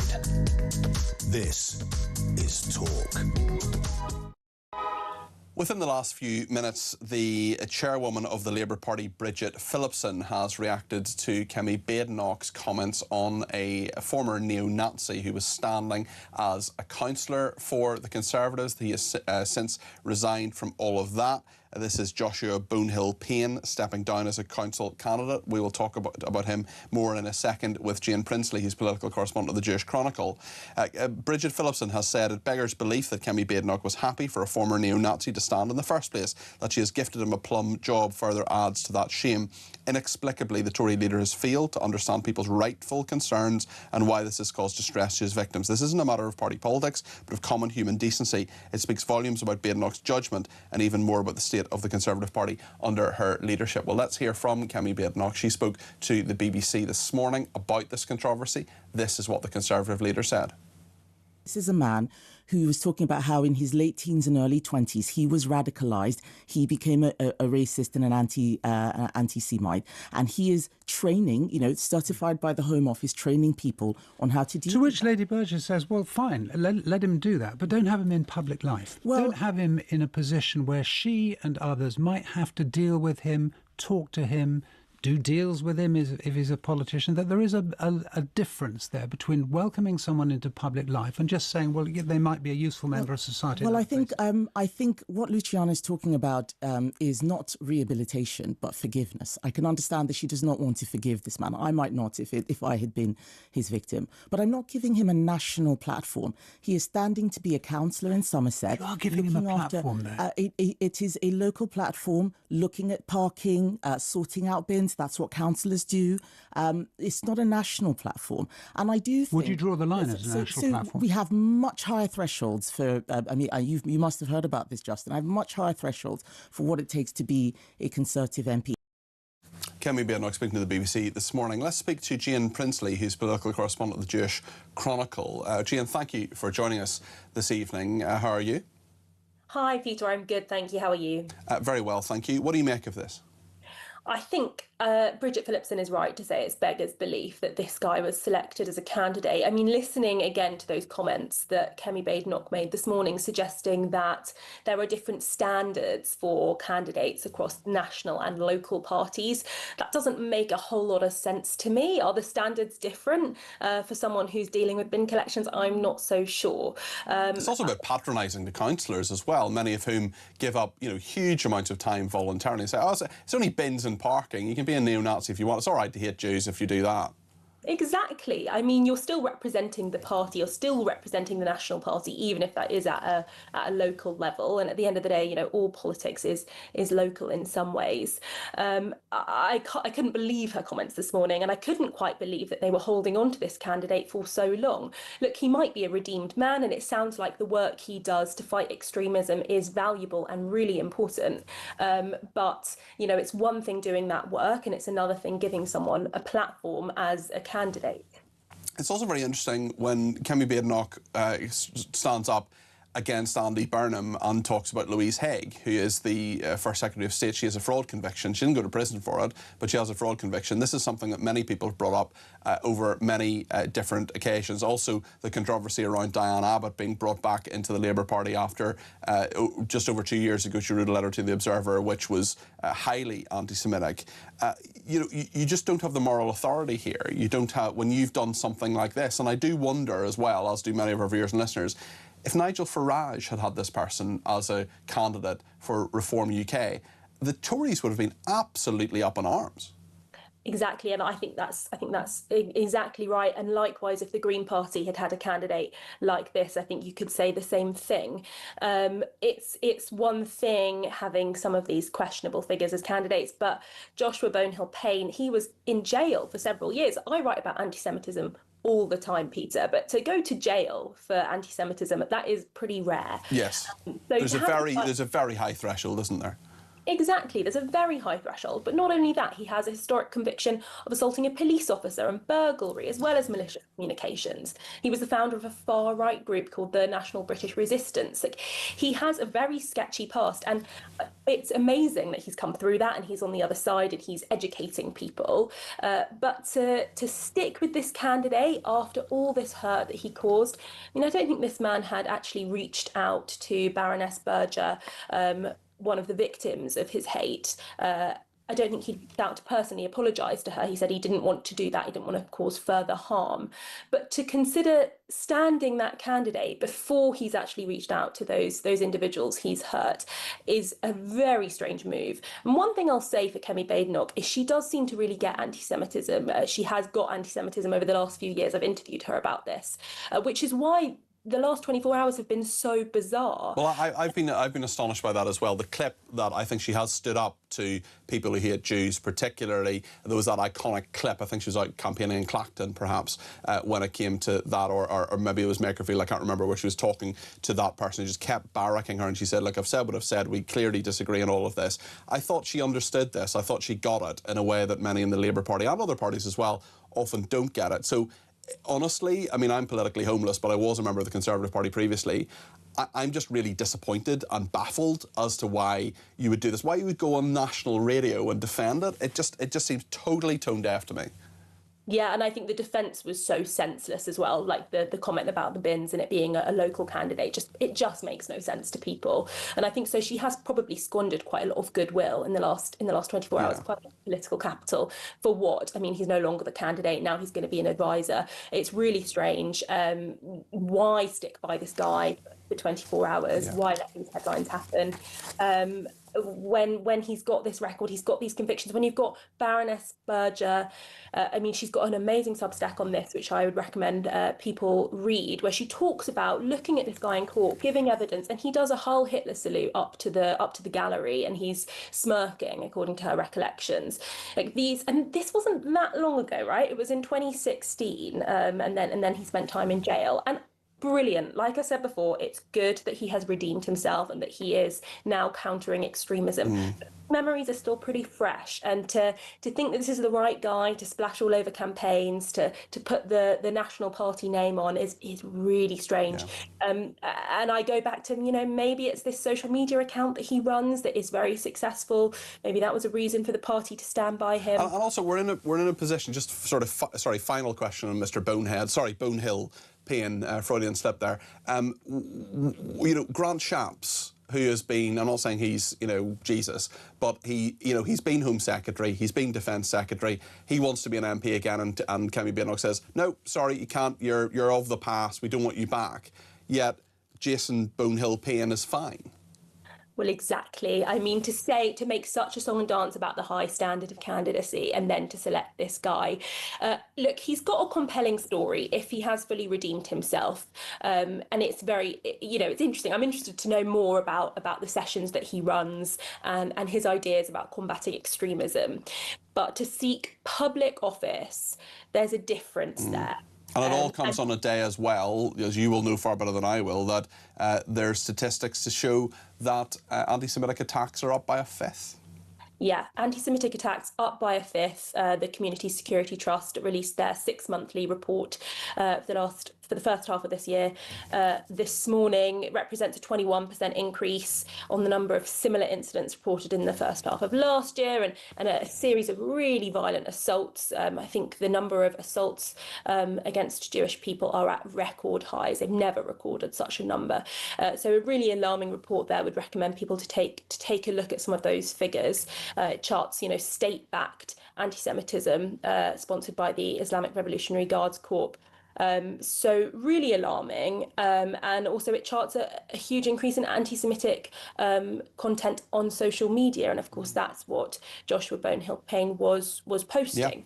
That's what he was convicted of. Jane, really good to talk to you. It's the first time I think I've interviewed you that I remember anyway, but you'll definitely be asked back on the programme. Really, really good analysis there. Thank you for that. That's Jane Prinsley there, who is political correspondent at the Jewish Chronicle. What do you make of all of this? I'd love to hear from you. 0344 499 1000. Loads more to discuss, including whether it's right that we borrowed 9 billion quid. Also, we'll be talking to the king of crime commentators, Peter Bleksley, in just a minute or two about the PC Harper case and the Chris Cabot officer who's been cleared, thank goodness, after that affair. So much more to discuss. I want to discuss it with you as well. We'll take calls before the end of the programme. 0344 499 1000.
Across the UK, on DAB+, on YouTube, on your mobile, and on your side. This is Talk. Brian says, doesn't Bridget Phillipson have a convicted fraudster as a colleague in government? Pot and kettle springs to mind, says Brian, who apologises for sending another message. Brian, it's fine. You send in as many messages as you like. A couple of people apologising for sending in more than one message. Please don't send in as many as you like. Give us a ring as well, 0344 499 1000. We'll take some calls a little bit later on in the programme too. Penny says, Kemi has been on the up consistently now, saying the right things, but has really cocked it up big time. Even if she backtracks, she's done herself a lot of no good. A silly woman. Becca says, Diane Abbott did mention other groups in her letter, not just Jews. Please remember the context of her hatred for most races, says Becca. Clayton in Dartford says, I wonder how Bridget Phillipson feels about Diane Abbott's return to the fold, or is she still practising her hypocrisy? Lorraine says, I hope that Mr Polanski, Daniel Kabede, General Secretary of the NEU Union, Right Honourable John McDonnell MP, Muffin Ali, Deputy Leader of the Green Party, to mention but a few, will be apologising for signing a solidarity letter standing up to hatred and division in support of Arday. This letter accuses right-wing newspapers of trying to smear Jason Arday with fake accusations of plagiarism. I hope they hang their heads in shame, says Lorraine. Stephen says, what are the odds of Professor Arday walking into a very well-paid job at the BBC? Well, he actually was guest editor of the Today programme, believe it or not. His own chat show, perhaps, says Stephen in Manchester. Maybe he'll do that. Joe in East Yorkshire says, who employed this professor? Shouldn't they be questioned too? That's a very interesting point, because you're meant to do all these checks as well on all the different things that these people are saying and doing to be sure they're a professor. And I think Cambridge University has quite a lot to answer on all of this. Let's talk about the government now, though, because they have borrowed another, or are borrowing another £9 billion. Reem Abraham is a writer for Reason magazine in the United States and knows economics backwards. Reem, tell me about this. Is this a good idea to borrow more? It's absolutely not a great idea, and I do think it's really interesting. When I was looking at the reporting in the Times for this, there is not a single quote in that Times piece that is critical of the government's decision to potentially reinterpret the fiscal rules. We've got to remember, one of the reasons why the markets were relatively stable when Rachel Reeves was Chancellor is because she stuck to the fiscal rules quite inherently. I mean, she really did. And so John Healey now as Chancellor is saying that we might be able to reinterpret the current fiscal rules in order to reinterpret the current fiscal rules. I mean, you know, there's a little bit of jiggery pokery here, but Lord O'Neill, Jim O'Neill, who's advising Andy Burnham, former Goldman Sachs man, he says that this is all right and, you know, nothing to see here, nothing to worry about. We've got to remember that borrowing is not free money. It is taxpayers that will ultimately be footing the bill for any money that the government tries to borrow. This is also them saying it's investment. You know, every time the government just spends money, they call it an investment. Remember, investing requires there to be an actual return on that. This is purely just government spending. The government are really afraid of the fact that the economy isn't growing, that people are really struggling, and they think the solution to that problem is to borrow from future taxpayers, which is, by the way, my generation of people, and instead get those people to foot the bill for current modern day spending. It is politicians picking winners and losers. They're saying they want to spend it on infrastructure. They want to spend it on things that will, quote unquote, kickstart the economy. If you want to kickstart the economy, how about we have a conversation about why debt is so high? Why is public spending so high? Why is it in the United Kingdom today, public spending as a proportion of GDP is at about 46%? They want the size of the economy, the size of the government in the economy to be more than half. This is not how you create growth. You create growth by allowing entrepreneurs, by allowing people that actually create wealth, for those people to behave and actually do that kind of thing. Does John Healey get that? Does he understand that, do you think? Or is he simply saying, look, there's no money, we can't do this. We've asked all sorts of people, all sorts of cabinet secretaries to take money out of their budgets for different programmes and so on, but we still need this extra £9 billion. What they don't fundamentally understand is that if you want to reduce public spending, you have to fundamentally rethink the role of the state. You have to have a conversation. They're not going to do that, though, Reem, are they? Well, they won't, right? Because they've only got less than 2 years left in government. They just don't have the political willpower to do so. If they had 10 years in government, they still wouldn't do it, is my thought anyway on Andy Burnham's view of these things. I wonder what you think. No, absolutely. But this is this is what makes me so angry, Peter, is that it is ultimately British people that are going to be footing the bill for any money the government spends. The government can sit here and say, it's all okay, nothing to see here. We are going to borrow £9 billion and we are going to invest that money. This is not an investment. This is just public spending. And quite frankly, I think it is outrageous that the majority of the media seem to be thinking that this is all acceptable. This is okay. We're just going to continue through our path to decline in Great Britain, and all of the people that work hard, that get up every single day, that create wealth in the private sector are being stolen from on a daily basis by the government and politicians, and we're supposed to be thankful for it. We're supposed to say thank you, Andy Burnham, for attempting to steal more money from me, the people that actually work hard, and spend more of it based on the way that you think is best. These politicians have no idea how you actually create a sustainable growing economy. In the Times piece, Peter, it says that one of the reasons why they're doing this is they are worried about the fact that lots of investment and lots of companies that are creating new technologies, for example, are going to the United States. It said that in the Times piece because a lot of them are saying, well, in the US, it's far easier to actually accumulate capital. It's far easier to collate investment. Why? Why is it far easier in the United States? Do you think that they borrow more than the UK and spend more than the UK? God, no. In the US, the state is far smaller. The capital infrastructure regulations are far less stringent. And in the UK, we are adding more regulations. We are adding more financial market regulations. Okay. We are spending more money. We are doing the exact opposite of the country that these companies are going to. Why can't we look at reality, look at what's actually happening and say, hey, maybe we need to start rethinking the role of the state. Maybe the government in the United Kingdom should not be stealing from people, spending more money and asking for the British public to be thankful. Reem, thank you. That is Reem Ibrahim there, a writer for Reason magazine in Washington. Really appreciate you joining us on the programme. What do you think? 9 billion quid extra borrowing. We're going to have to pay it back at some stage. Let me know your thoughts on that. And thanks to everybody who's been in touch, including David from Canterbury. He says, goodness gracious, Peter, I was kicked out of Reform UK twice for being an ex-member of the BNP. My record of crime was merely the stealing of 1 bar of chocolate from a department store in about 1978 when I was a little boy. I've been totally law-abiding ever since. I've never used the N-word, the P-word, because they're offensive. How the ex-Nazi with a bad criminal record has been welcomed into the definitely multicultural Tory party is beyond me, says David. Brian says, regarding PC Harper's killers, I will be signing the petition later this evening in regard to the government's stance on this. It clearly has no will to keep these monsters locked up because, as we all know, when this government wants someone imprisoned, it happens. Keep up the great work, says Brian.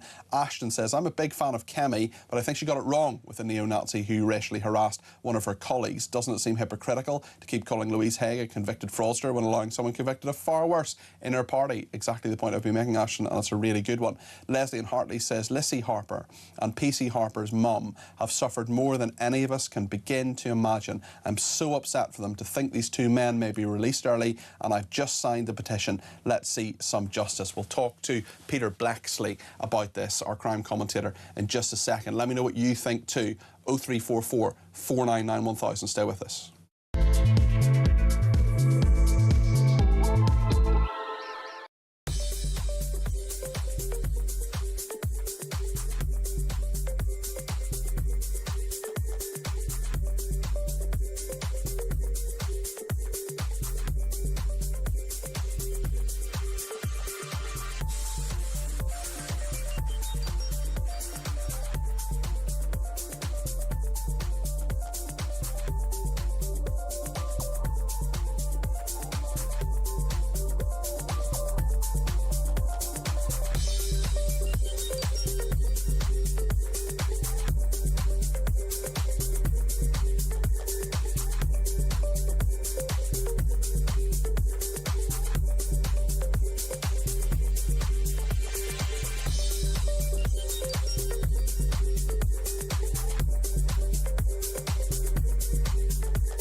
.9,000 people are leaving Morocco because apparently it's war-torn. But Jet2 this morning are offering 20% off a trip to Morocco for a week. Which country in Europe wipes everybody else's backside but its own people? Here. This is a huge football story, folks. UEFA has now said no European nation will participate in any FIFA competition so long as proposals to create a company to run the World Cup remain alive.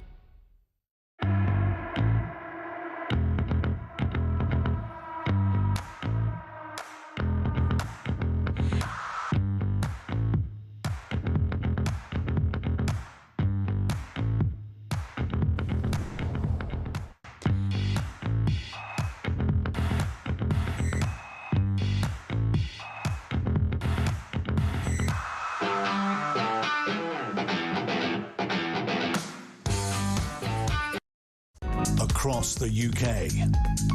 On DAB+, on YouTube, on your mobile, and on your side. This is Talk. Well, lots of people getting in touch. And just before we go to Peter Bleksley, I've just been reading Jason Arday, Professor Jason Arday, this Cambridge professor's resignation letter. It's very long, but the key points are, sadly, the years since my appointment have been marked by an unrelenting level of public scrutiny and personal attack. While criticism is an inevitable part of academic life, what I've experienced has gone far beyond scholarly disagreement. The relentless accusations, speculation and public commentary have taken a profound toll on me and those I love. This is not the end of my work. It is simply the end of this chapter. I need time to heal. I need time to simply be myself again. And when this time comes, I will return, says Jason Arday. Yeah, I mean, if he just answered the questions about his work and whether he's plagiarised things and made stuff up, I think he would probably be having a slightly easier time. Let's talk about PC Harper now, because there is a lot of anger, consternation, worry and thoughts of unfairness, to say nothing of the huge emotional toll that the fact that Andrew Harper's murderers may well be released by Christmas. Kemi Badenoch has talked about this. She spoke to the BBC this morning. The Police Federation saying they want to see if they can bring a judicial review of the decision. Do you support them in that? I do support them. The common sense principle that many of us on this side of the argument are fighting for is that there should be consequences for serious decisions. I remember as a brand new MP, we brought in legislation making it an aggravated offence if you assaulted a police officer or emergency worker, and now we're letting them out early. These are killers, and they haven't shown any remorse. We looked at when they were being sentenced, sniggering and laughing. And when I was out with the police yesterday morning, they talk about this and they say that it makes their lives very difficult. And why should they do this if people who harm them are then let out as if they'd committed a minor crime? That is Kemi Badenoch. Let's go to Peter Bleksley, the former Metropolitan Police detective who is a frequent crime commentator on our station. Tell me your thoughts on this, Peter, in terms of where it goes. The petition that has been set up has nearly 400,000 signatures. I'm getting people contacting me throughout the evening. Jason in the Lake District has been in touch, said I've just signed it. Loads of other people messaging. People feel very, very strongly about this. Well, first of all, let me exercise, if I may, a word of caution based on historic precedents from Labour governments. 1 million people took to the streets to protest about going to war in Iraq. The Labour government ignored that and carried on regardless, whilst, of course, this petition has a lot further to run and I'm sure will garner many, many more signatures. It's increased hugely from the 170,000 it was at breakfast time today. This government, or Labour governments, do have a habit of ignoring voices they don't want to listen to. That said, on the broader scheme of things, for many, many years now, sentences for assaults on police officers and other emergency workers have been pitifully lenient, and I mean pitifully lenient. We've seen police officers over the years, the victims of very serious assaults, and when the perpetrators have gone to court, they haven't received any form of appropriate sentence. That applies to this case, the dreadful murder of the heroic, dedicated, wonderful public servant that was Andrew Harper. 13 years for 2 of them and 16 years for the driver are an abomination. They are abysmally low sentences. But of course, we could be here all night talking about the Sentencing Council and directives issued to judges and such like. That said, we are now in the position that we're faced with, and the public, quite rightly, have joined the police in being up in arms at the very prospect of this verminous duo being released after a pitifully short sentence. The public are right, the police are right. I've listened to left-wing commentators over the last couple of days that have quite frankly made me want to vomit as they've turned round with their sole argument being, if you make an exception here, you may have to make an exception everywhere. Absolutely not. PC Harper was a police officer. On that point, actually, Becca's been in touch and says, as a domestic violence survivor, I feel for the Harpers, but I don't think one family is above the rest of the victims. That's why I've decided not to sign the petition. My stance is all victims and families matter because they're all being let down by the system. Becca, I just want to say I'm really sorry to hear that you're a domestic violence victim. I'm delighted you're a survivor and you've done brilliantly, and that you feel that you can contact us about that point. It is a valid point though, Peter, isn't it? Domestic violence, of course, is an abhorrent crime in whatever form it manifests itself, and punishments should be suitably severe. That said, the difference here is, and with all respects to that contributor, I say this, police officers sign up knowing that they're not going to be very well paid, that they are highly likely to face danger on a huge number of occasions, and they do that, and they are willing, if need be, to lay down their lives for the safety of the public. That makes them almost, but not quite, unique in the work that they do. And because of that uniqueness, because they also sacrifice the right to strike and many other forms of legal action, they deserve special protections, special support, and those who kill them should never see the light of day again. Should say on the signatures, there are, last time we checked 3 minutes ago, there are 380,373 signatures on that petition regarding PC Harper. It's on change.org. I have retweeted it. I've signed it myself, actually. And if you go onto my Twitter at Peter Cardwell, you'll find a link to it there, or just go to change.org. And apparently over 260,000 people have signed it today. So it's really very popular. I know various people in touch, and thank you to everybody who's contacted me to say that they have signed it. Peter, there's another very important policing story to talk about. This is about Chris Cabba, and the officer who shot him is no longer under investigation by the IOPC. Let's hear from Sir Mark Rowley. He is the Commissioner of the Metropolitan Police. Today's decision by the IOPC that after 4 years, NX121 will not be facing any misconduct hearing is welcome, but this has taken far, far too long. It is unacceptable that an officer who goes out to face danger on behalf of the public has his life put on hold for that period of time, as well as the extraordinary pressure and stress that puts on his family. It's equally unfair for a family that's lost a loved one, such as the Cabba family, to have to wait that long for the conclusion of a case. The professionalism of our firearms officers is extraordinary. We're running 4,000 firearms operations a year in London to protect communities. They do it with such care and professionalism. We're only firing shots on 1 or 2 occasions. By any metric, we're the most careful and professional in the world. The points raised by this case about the broken police accountability system are the tip of an iceberg that don't just affect firearms officers, they affect every officer going out day in and day out to protect the public. It's quite a big statement there to say that the accountability mechanisms are having serious issues. We know this, of course, Peter. We've talked about it many times. It's blindingly obvious. But for the most senior police officer in the country to say that, I think, is really quite something. What do you make of what Sir Mark Rowley said? Police officers that I worked alongside, and myself, we welcomed accountability of our actions, should we ever be forced in that situation where we pull the trigger. But there's a difference between being held to account and what happened to Officer NX121. He was not prosecuted, he was persecuted.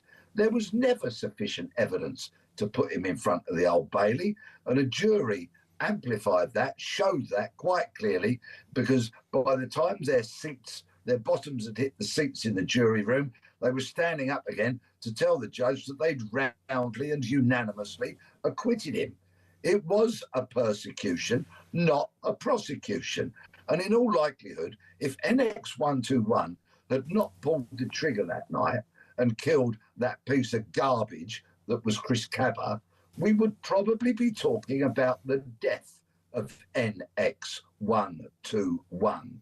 And there are similarities, but there's also one clear statement that I say from the bottom of my heart with regards to both of these cases. The world is a better place because Chris Cabba is not in it. And the world is a much worse place because Andrew Harper is not in it. Yeah. It's interesting as well when you think about firearms officers, and Mark Rowley mentioned there how rarely they shoot a bullet.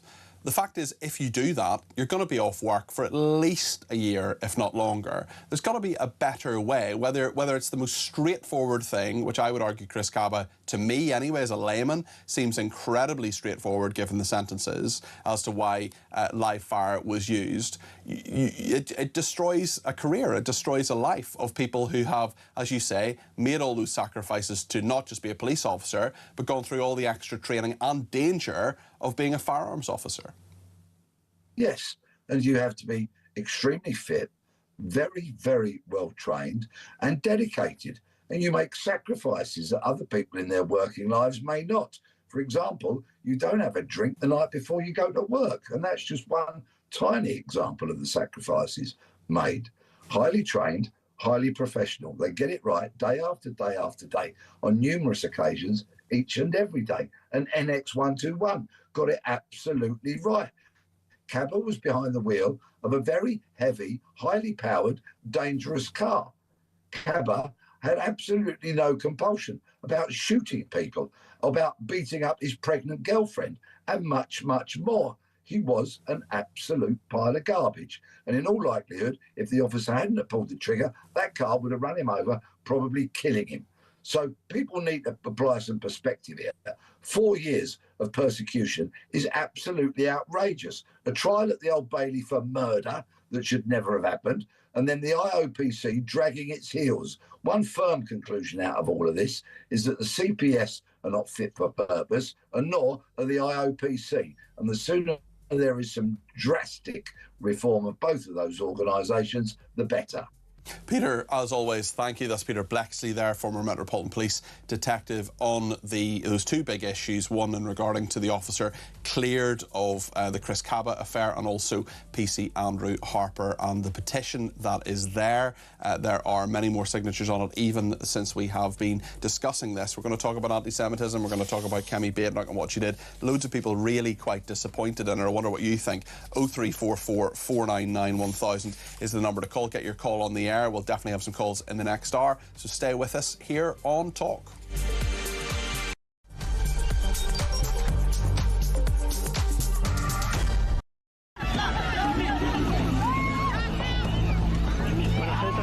The entire city is being overwhelmed, and there are people who bear direct responsibility. Those responsible are the national government, led by Pedro Sanchez and his ministers, as well as Mr. Marlaska, and of course, the European institutions, which have completely failed in what's supposed to be the European Union's external border. Which country in Europe wipes everybody else's backside but its own people? Here. Well, Morocco, of course, is hosting the next World Cup. I mean, are we suggesting that... Oh, don't start me on the World Cup. We'll get the country that's hosting the next World Cup is too unsafe. It's so unsafe. Oh, great point. That people have to cross continents to come to Europe. And of course, and I have seen personally examples of this. People come from Morocco into Spain, across to the mainland, up France, through the south of France, up to the north of France, where they reach Calais and then eventually come to the UK. It is a cause for concern, and we are making contact with the Spanish government, the Spanish authorities, to provide support, but also to understand the implications of that situation. Some of you might remember a poster I put out 10 years ago called Breaking Point, where I showed vast numbers illegally breaking into the European Union. I made the point that if we vote for Brexit, we'll have the power to stop those people coming here. Sadly, the Tories failed us, Labour have failed us. Believe me, unless we get a reform government, those scenes you're seeing in Spain today, many of those young men, lots of them dangerous, will be heading towards Calais and coming to our country too. It is time to wake up. This is a battle for the future of our civilization. I can't put it any more plainly than that. When you look at what happened to Spain, they don't know what to do. And it's happening again today. They're coming in by the tens of thousands. They're just invading the country. And what that is weak law, bad management, but very liberal law. across the UK, on DAB+, on YouTube, on your mobile, and on your side. This is Talk.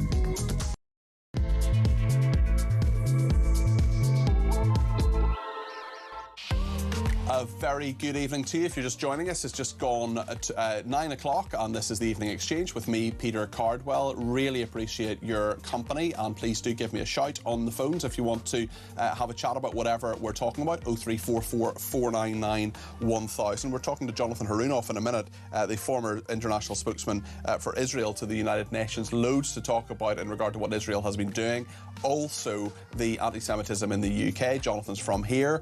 And, of course, this big political row in regard to Kemi Badenoch and the former neo-Nazi who she was happy to have as a councillor. Loads to discuss in the next hour. We'll also reflect on the Cambridge professor. He's resigned this evening in a plagiarism scandal. So much to discuss. 0344 499 1000 is the number to call. You can text me at 72222 with the word talk in your text. You can tweet me at talkTV, follow me at Peter Cardwell, and you can send me a WhatsApp text message, a WhatsApp voice note, or give me a ring on 0344 499 1000. So much to discuss between now and 10 o'clock on the Evening Exchange. Stay with us. So the big political story today is, I think, about Kemi Badenoch and what she has been saying about the neo-Nazi Tory councillor. Let's hear what the Conservative leader has been saying to the BBC this morning. This is a man who was talking about how in his late teens and early 20s, he was radicalised. He became a racist and an anti-Semite. And he is training, certified by the Home Office, training people on how to deal with. To which Lady Burgess says, well, fine, let him do that, but don't have him in public life. Well, don't have him in a position where she and others might have to deal with him, talk to him, do deals with him if he's a politician, that there is a difference there between welcoming someone into public life and just saying, well, they might be a useful member of society. Well, I think what Luciana is talking about is not rehabilitation, but forgiveness. I can understand that she does not want to forgive this man. I might not if I had been his victim. But I'm not giving him a national platform. He is standing to be a councillor in Somerset. You are giving him a platform there. It is a local platform looking at parking, sorting out bins. That's what councillors do. It's not a national platform. And I do think... Would you draw the line as a national platform? We have much higher thresholds for... you must have heard about this, Justin. I have much higher thresholds for what it takes to be a Conservative MP.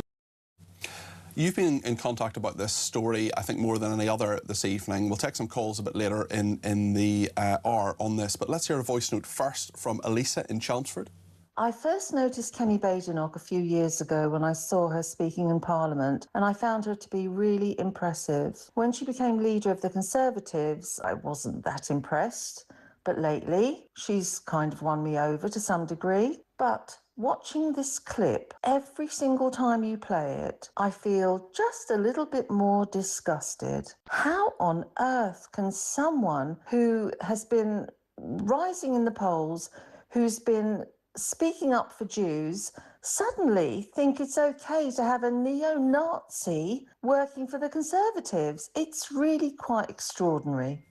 Thank you, Elisa, for that. Well, the author and Israel's international spokesman to the United Nations until very recently is Jonathan Harunoff, who's in the studio. Jonathan, great to see you. How are you doing? I'm great. Great to be with you, Peter. What do you think of what Kemi Badenoch has done today? How do you feel about it? Is it disappointing? What's your view? Well, firstly, I think it's important to reiterate that Kemi has been an absolute juggernaut when it comes to fighting against anti-Semitism, a stalwart, as one of your previous guests had described, and we can't forget that.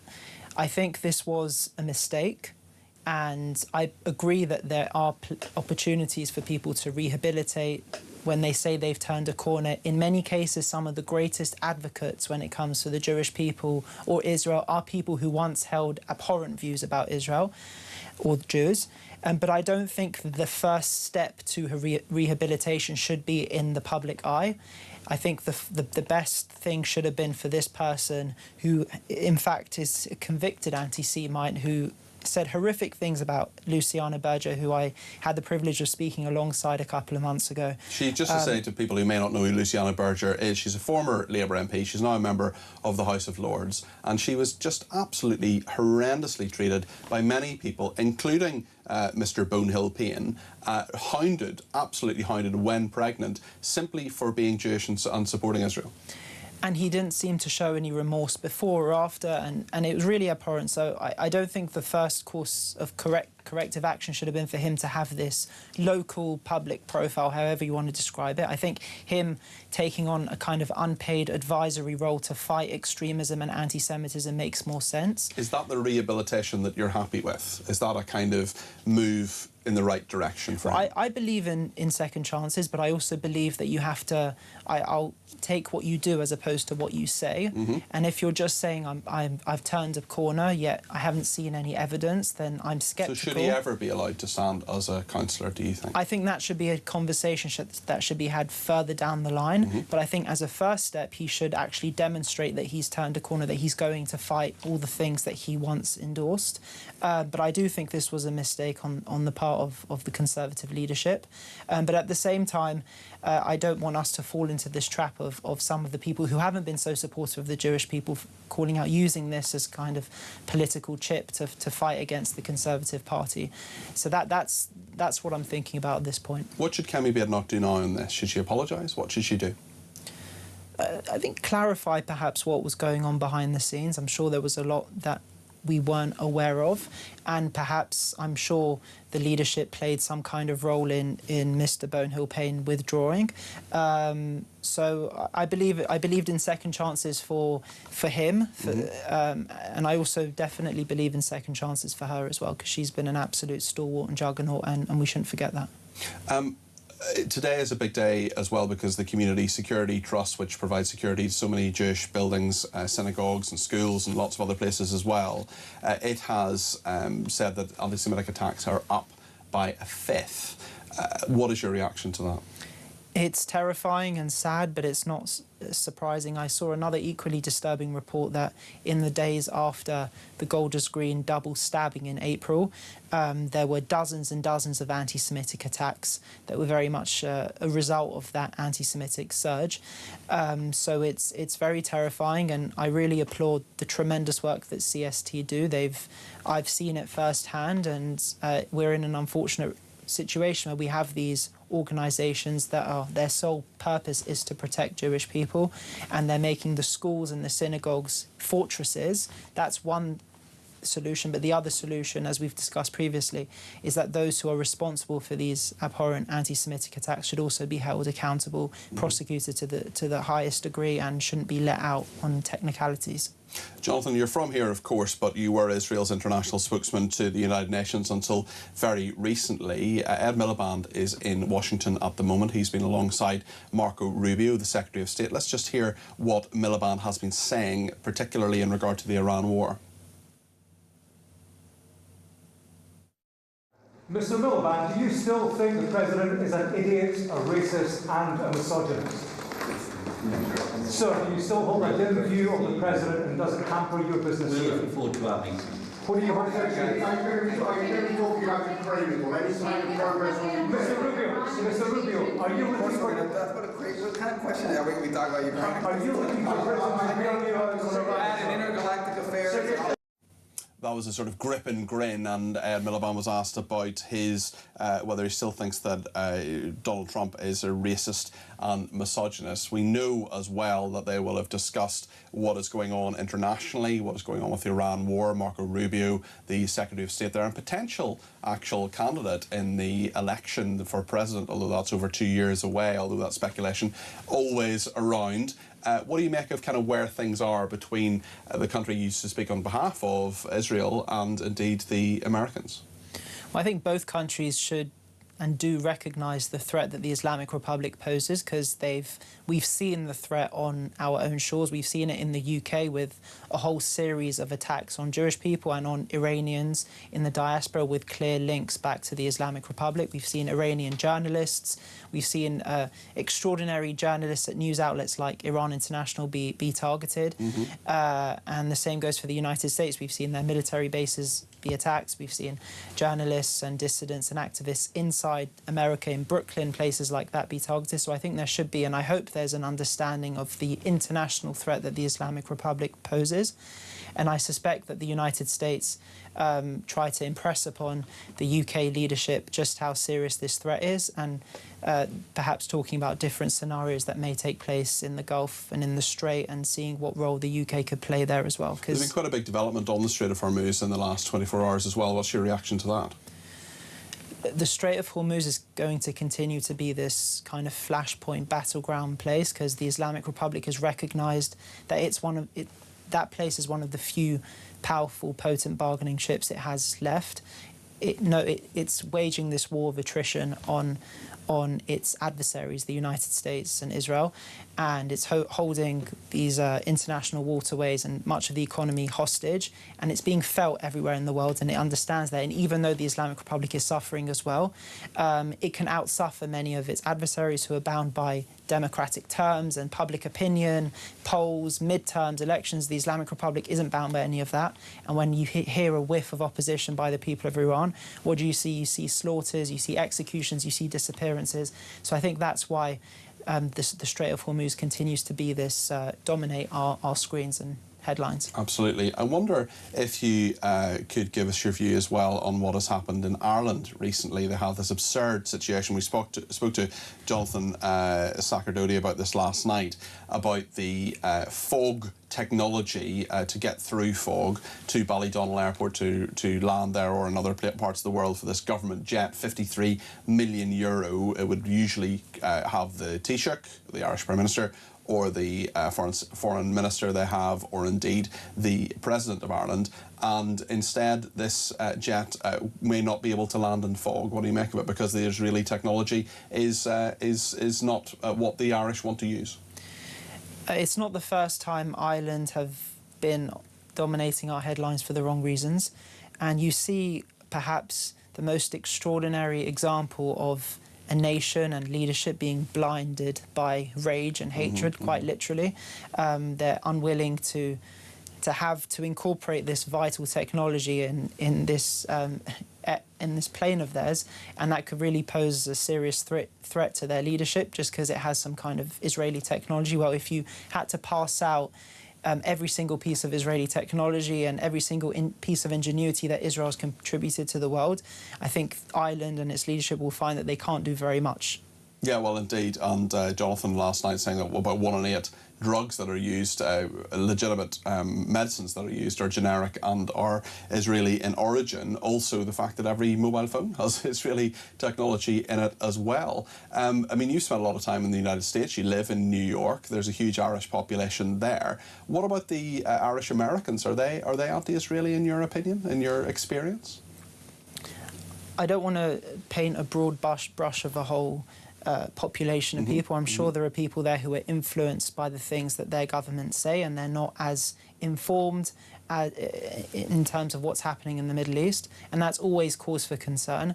The leadership in Ireland should serve as role models, and they shouldn't try and demonise an entire nation or boycott stuff. That's really not advancing collaboration and peace building and building bridges. It's really isolating and demonising, and it goes against everything that I try to do at the United Nations, which is you trying to unite all the nations, however you feel about them, and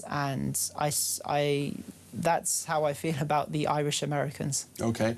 Just to say that Ed Miliband, our Foreign Secretary, still seems an astonishing thing to say, Ed Miliband has hailed the UK and US as the closest of allies after holding talks with Marco Rubio in Washington, as he was again tackled over his past criticism of the allegedly racist Donald Trump. The Foreign Secretary thanked Marco Rubio for a warm, productive meeting at the US State Department, highlighting the transatlantic ties between the two nations, including as NATO members. I imagine one of the things they will have discussed is the Israelis saying that troops won't pull back in Gaza without genuine Hamas disarmament. Where are we, do you think, in Gaza with this peace plan? Because it did seem to me anyway, and I wonder what you think, that President Trump got a bit ahead of himself in terms of saying, yeah, it's all solved, everything's fine, when actually the yellow line is unlikely to move unless there's full Hamas disarmament, which they say they won't do.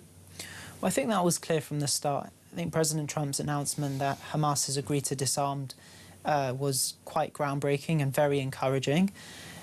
But that's like the easy part. The hard part is actually implementing and ensuring that Hamas disarm. Hamas is not, you know, the average Joe. They are internationally designated terrorist organisation that want to hold on to power so that they can kill their Israeli neighbours, and you can't trust anything they say or do. So there has to be a rigid, comprehensive process of implementation and verification. But I think it is encouraging, and a lot of credit goes to Nikolai Mladenov, the head of the Board of Peace, and the team at the Board of Peace for trying to push this through. And it's quite sad to see that the UN didn't actually play a huge role in all of this. But time will tell how, you know, what the next step looks like. But I don't think it's that surprising that Israel isn't just going to suddenly withdraw and leave before Hamas has started to disarm and Gaza has been demilitarized. But I hope that Hamas does disarm, and I hope that the people in Gaza can actually live in a place that's free from these terrorists, and that Israelis can also go back to living their daily lives. Jonathan, you've left the role at the United Nations. What can you tell us about what you're up to now? A couple of things. I continue to write and talk about the UN because I think it's still a very important topic. Working on a second book, writing columns in different places, and the things that I continue to write and speak about are Iran, where I'm from and what I've written about Israel, about the United Nations, about anti-Semitism, and whatever else that comes up in this crazy world of ours. Absolutely. Well, we'll talk again before too long. Jonathan Arday, thank you for joining us in the studio. What do you think about what he said there? 0344 499 1000. Breaking line in the Telegraph we'll talk about in a minute. West Streeting donations linked to crypto king fraudster. The Defence Secretary accepted a donation 4 years ago from a think tank whose founder was given £500,000 by Sam Bankman-Fried. We're going to talk about that in just a second and take your calls as well. If you want to get your voice on the air between now and 10, 0344 499 1000. Stay with us.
$49,000 people are leaving Morocco because apparently it's war-torn. But Jet2 this morning are offering 20% off a trip to Morocco for a week. Which country in Europe wipes everybody else's backside but its own people? Here. This is a huge football story, folks. UEFA has now said no European nation will participate in any FIFA competition so long as proposals to create a company to run the World Cup remain alive.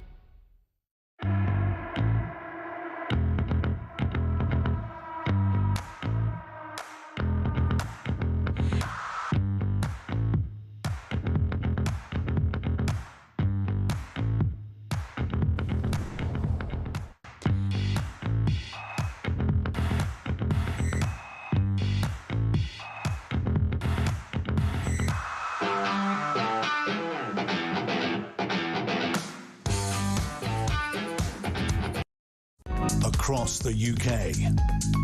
On DAB+, on YouTube, on your mobile, and on your side. This is Talk. Thank you to everybody who has been in touch, including Joe in Fife, who says, I'm just listening to the two statements made by Peter Blexley about the PC Andrew Harper affair and Chris Cabba, two perfectly concise and true statements. My sympathies are with PC Harper's family. Petition signed. Brian says, petition duly signed, Peter. Thank you. It is on change.org, and if you just go to change.org, you will find it if you want to sign it. I know there are nearly 400,000 people who have. We're in it's also on my Twitter as well. If you go to @PeterCardwell, you'll find it's one of the things I've retweeted. Steve says, I should say at the moment, 388,973 signatures. Let's see if we can maybe get it to 400,000, whatever you think on this. I think it's worth signing, although a couple of people saying they're not going to, and that's perfectly fine. It's entirely up to you. Dina Neeling says, tell Elisa in Chelmsford that this guy was a neo-Nazi. He isn't now. He appears to have turned his life around and is doing good work, and Luciana needs to look at her own benches even now, says Dean. Steve says, do politicians not really think about what they say and do? First Starmer and Rayner taking the knee. Now we have Kemi putting her foot on it. Why can they not see what the whole nation sees? They're almost an insult to all of our intelligence. Alison in County Antrim says, good evening, Peter and team. Andrew Harper went on duty working on behalf of the public. He didn't make it back from his shift. His family never saw him again. My heart truly feels genuinely sore for his family. Unfortunate that these guys will be out sooner rather than later. Justice, by its very nature, is fraught with injustice. Thank you, Alison. Becca says, I love Peter and respect him very much, but police sign up for that job. They get paid. I didn't sign up for years of violence, financial and coercive control, unless you mean a marriage certificate, says Becca, who has been very open about the fact that she doesn't believe that PC Harper's family should receive special treatment. One more on this, and then we'll go to the phones. Dee in Chesterfield says, I watched an interview with the Chief Constable of Thames Valley who was talking about the night of Andrew Harper's death. It was obvious that it had taken an emotional toll on him. He spoke of Andrew's colleagues who wouldn't go home until Lissy was called and were out in the dark looking for the culprits. He said they had lost their brother. I hadn't thought of that side of things before. You do, I know from police officers, I know you have, you know, incredibly hard, strong bonds, even in much less dangerous jobs. When you go through difficult times, you have huge bonds with people, and that is something that no doubt those police officers and many other police officers had as well. Let's talk a little bit about Kemi Badenoch and this controversy over the councillor. Chris in Derbyshire has been in touch, as has Mark in Glasgow. Let's go to Mark first on Kemi Badenoch. Mark, you're very welcome to the programme. What would you like to say? Hi, Peter. Hi there. I think with Kemi is a very competent speaker, but you have to remember that the same people who led us down so badly are sitting as MPs within the Conservative Party. The same people who led us down post-Brexit and actually before then are still running the Conservative Party and pulling the strings in the background. And for all she's fairly sharp, etc., you've got to also remember that Kemi's comments are speech writers' work. They're not her own words. I mean, it sounded pretty off the cuff this morning. She was in an interview. She didn't have a script in front of her.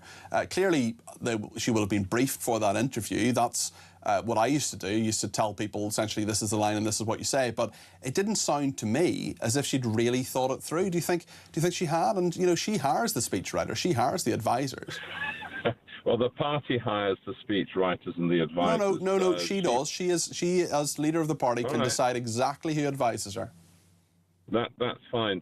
But I think in truth, I think what happened this morning and the comments that you've played and we've heard throughout the day are the truth of it. They really are not prepared to make tough decisions, much in the same way that Labour are not able to make tough decisions. That's why they follow ideology. It's a much more comfortable place to be for them. But Kemi, I think, has shown today her inability to be a true leader. And I'm a lifelong Tory voter previously, but for the last local and general elections, I've been voting Reform because we seem to have, as people call it, a uni-party, which is driven by like-minded people.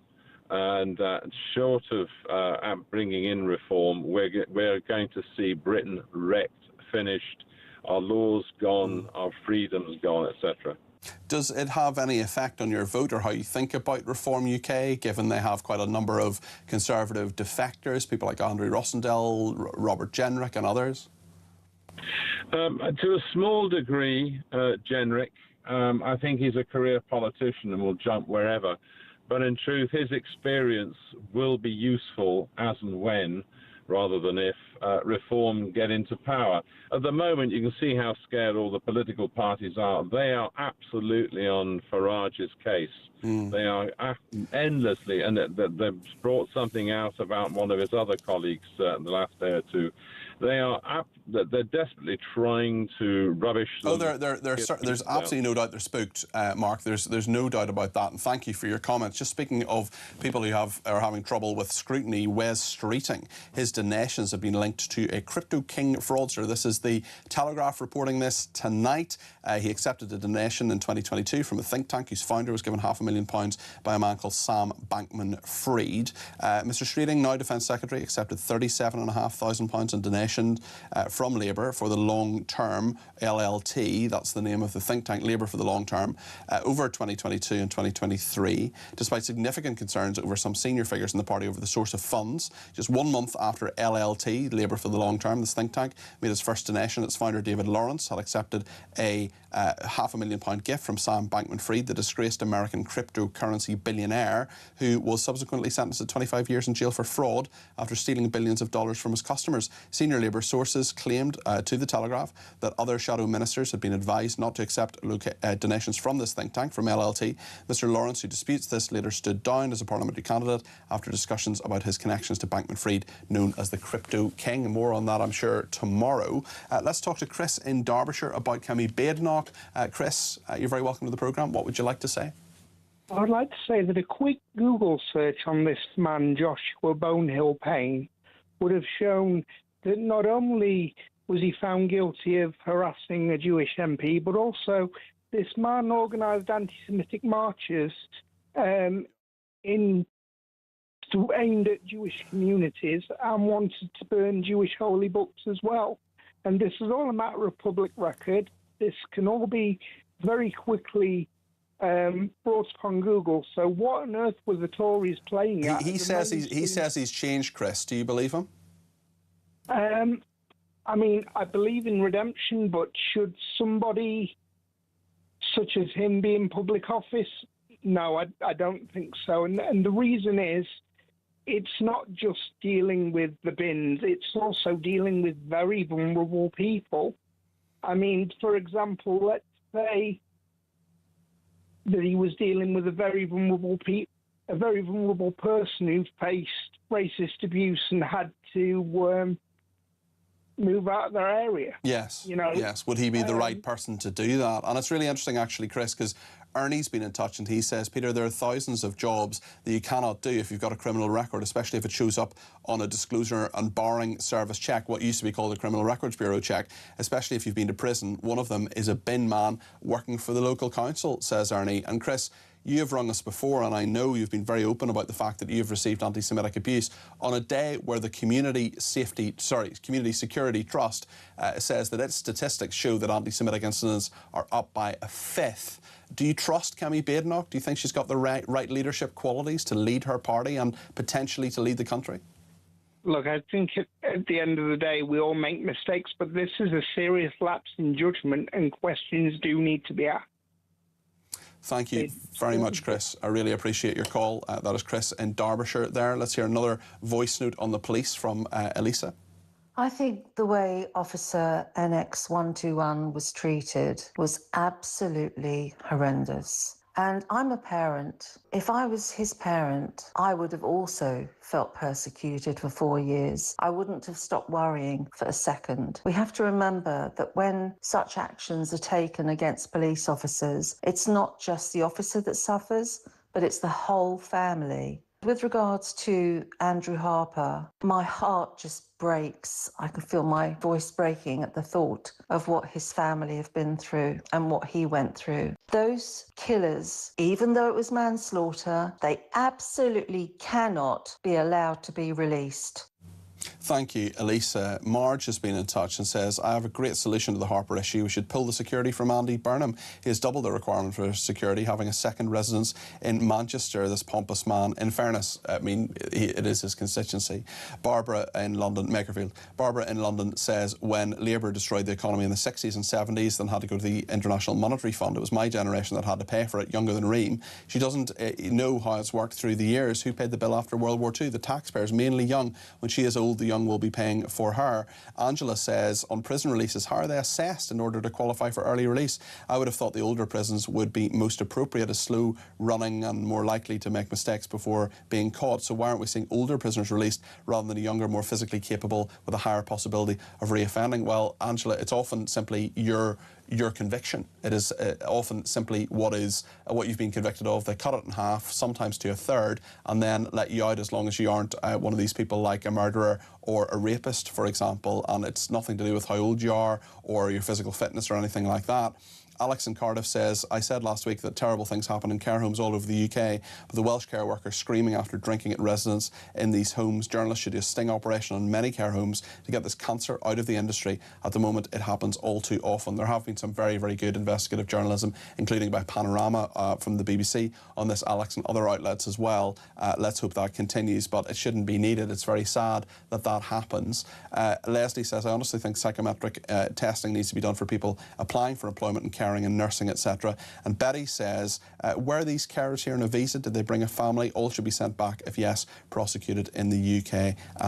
From Betty there. Lots more to come, lots more calls to come as well. We'll also speak to Colonel Simon Diggins about what's going on with the Strait of Hormuz. Also Ed Miliband in Washington. Lots to discuss in all of that. We'll talk to Petri Hoskin as well about what's coming up on her programme. She's here between 10 and 1. But as I say, there is time for calls, and if you want to get your voice on the air between now and 10 o'clock, whatever is on the tip of your tongue, whatever discussion you want to have, whatever you want to bring up. Maybe there's a story you haven't really covered today, for example. Single-sex spaces will not be enforced, warns the former human rights chief, for example. I wanted to talk about that earlier. We just ran out of time on the debate desk. Wes Streeting's donations, for example. Is he being treated as fairly in this? Was Nigel Farage treated fairly over his donations? So much to discuss. 0344 499 1000. Stay with us here on the Evening Exchange on Talk.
Across the UK, on DAB+, on YouTube, on your mobile, and on your side. This is Talk.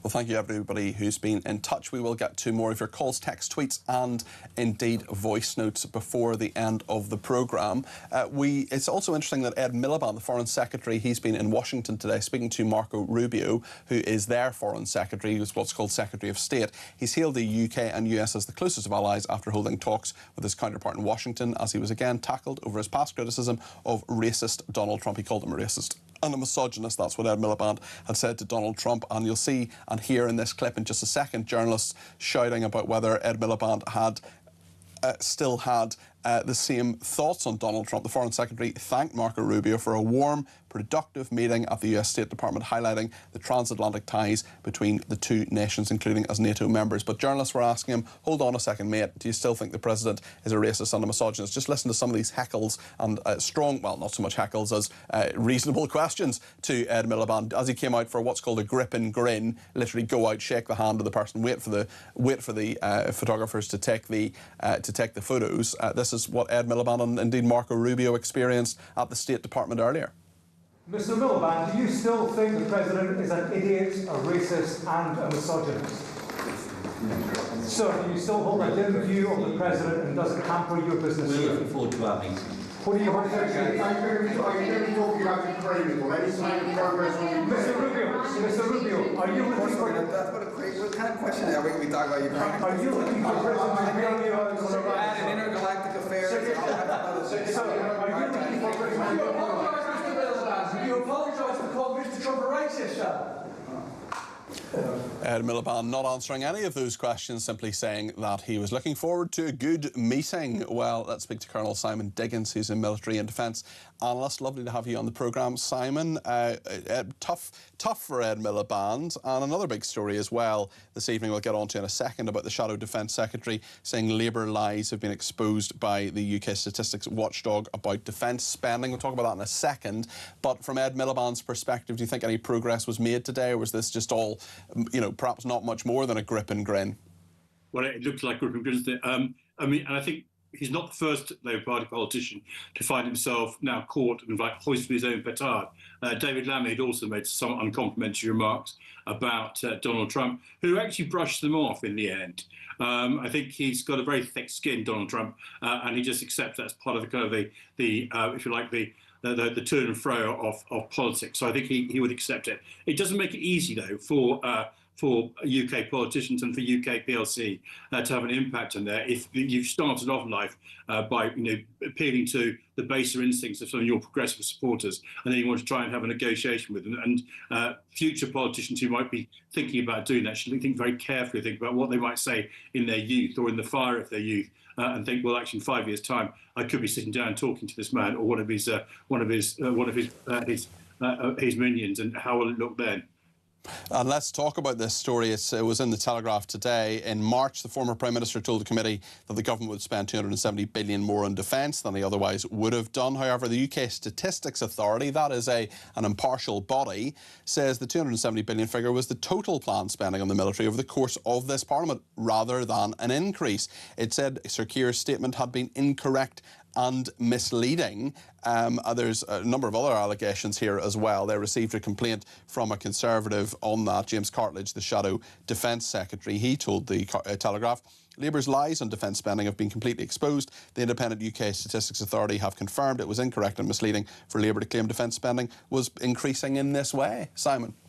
Yeah, no, and I think the sort of sadness with this is, given how sensitive the issue about defence spending is, that when he, I think, made the mistake, and it's probably an honest mistake at the beginning, Sir Keir made, when he talked about the totality of defence expenditures over defence increase, which is what this complaint was all about. He never corrected it. Not only did he correct it, but the Ministry of Defence continued to push it out in press statements, knowing full well that it was, as James Cartledge said, completely incorrect. And I think that's the really disappointing thing about this. I mean, clearly ministers are to some extent guided by their staff who put together their briefing. But when a mistake is made, he should have fronted it up, not least of which, given how sensitive and how difficult defence spending is. At the end of the day, it's effectively what brought him down when John Healey actually resigned. So for him not to correct it earlier in the time, when he's had since basically March of this year to do so, I think it's very disappointing. Let's talk a little bit more about the Strait of Hormuz. Just explain to us what has happened in the last sort of 24, 36 hours on this, Simon, if you would, and whether you think we're right to be optimistic about it. Well, what seems to have happened is direct negotiations between the Iranians and the Omanis. Now, this is always something that's been going on quietly in the background. So while I think a lot of the focus has been on what the Americans have been doing in terms of conversations with the Iranians, there's always been a conversation running between quite close Gulf neighbours. And Oman has a particularly interesting position here. And not only is it the other country on the other side of the Straits of Hormuz, up near Musandam in the north of the country. But throughout the whole time of the Islamic Republic, it's maintained open relations with that government. It's a very different country from them, and the Omani people, who I know quite well, are wonderful and tolerant people. But nonetheless, they've recognised the requirement, if you like, the geopolitical requirement, to keep an open line to them. And they've been used as negotiating intermediaries by the Iranians and by the Americans. And what seems to have happened at the moment is they've seemed to come up with a workable, feasible plan for them to open the Straits of Hormuz so that they can work, that the vessels can go in and out of it from there, to some extent sidelining the Americans. But it doesn't matter. New people aren't going to worry too much about that. What they are going to worry about is whether or not this deal will actually hold or not, and whether it is something that might be practical. They're saying it's going to take about 3 to 4 days before it comes into operation, and we've seen before in this whole conflict, particularly this long ceasefire, that sometimes those 3 or 4 days can turn to 3 or 4 weeks and can easily be derailed. It's absolutely correct. And I wonder what, if any, role you think Andy Burnham, he's on his holidays at the moment, will have in this, Ed Miliband or Defence Secretary Wes Streeting, in terms of getting things back on track? Or are we just a side player in this? Because there has been, and I think really not noticed by a lot of people, quite the U-turn by Andy Burnham, certainly when it comes to America being able to use our bases for offensive attacks. That puts us at risk, but I think it's the right thing to do. I wonder what you think, Simon. Well, I absolutely agree about that. I think that the whole this distinction that was that Lord Hermer and Sir Keir Starmer tried to make was a fight. He's one of those kind of so-called nice distinctions, which really were meaningless, but it kind of got them through a legal loophole. And I think Burnham has been much better, just being really straightforward about it and saying, no, get on with it. Look, we know what you're doing. Use our bases. There's not a problem with it. As far as the UK's role in any kind of future arrangement, there is a formal position whereby if there was a kind of a peace sustainment force there, the British might well lead it. But there's a more informed position, which is the Oman and Britain have long-standing defence and security arrangement. And it may well be that we can help the Omanis to keep this deal on track and support them in other ways. And I hope that our Foreign Office and our establishment are doing exactly that. It's, again, as I said, I served for 2 years in the Oman, so I have very strong and warm feelings towards that country. They're in a very difficult position, but I hope we can do everything we can to support them in trying to deal with this very difficult opponent, the Iranians. Thank you, Simon. Always good to talk to you. Colonel Simon Diggins there, military and defence analyst, obviously a senior officer in the UK Army previously too. Lots coming in about Joshua Bonehill Payne. I got his name wrong earlier. I called him Justin. His name is Joshua. Leslie says, hi Peter, I hope Labour aren't criticising the Tories regarding their candidate, seeing as Labour under Corbyn were found wanting on anti-Semitism. Burnham and Starmer complained for Corbyn. Nick says, let's see if it's the same scrutiny over Wes Streeting as Farage. I don't envisage a by-election. Gary says, you asked your earlier guest if he thought that Kemi Badenoch should apologise for her decision to select a former neo-Nazi as a Conservative candidate to be a councillor. Well, what would be the point? You can only... sorry, this just jumped. You can only get away with apologising for mistakes, and this wasn't a mistake. It was a conscious decision. So exactly what she would be apologising for? Well, an error of judgment. I mean, people apologise for those all the time, Gary. The fact that she and nobody, Gary continues, nobody around her were smart enough to realise that she was about to step on a political land mine. You can't defuse a bomb when it's already gone off. So she's going to have to own this one and hope that over time her political rivals forget about it, which of course they don't. I've asked Councillor Lucy Trimble to give me a ring. If she does that before 10 o'clock, I promise we will put her on the air if she gives us a ring. She's quite a long message and is quite critical of me. I'm going to read it out though. This is Councillor Lucy Trimble, who is a Conservative councillor for Wincanton and Bruton and a former parliamentary candidate, and she's tweeted me. She says, I see Peter Cardwell is running a hit show on his least favourite politician, Kemi Badenoch. Well, Lucy, I literally, in the last week or two, I'll send it to you, wrote an article for the newspaper saying that Andy Burnham needs to be worried about Kemi Badenoch because she's improved so much recently. So I'm afraid I don't agree with you on that.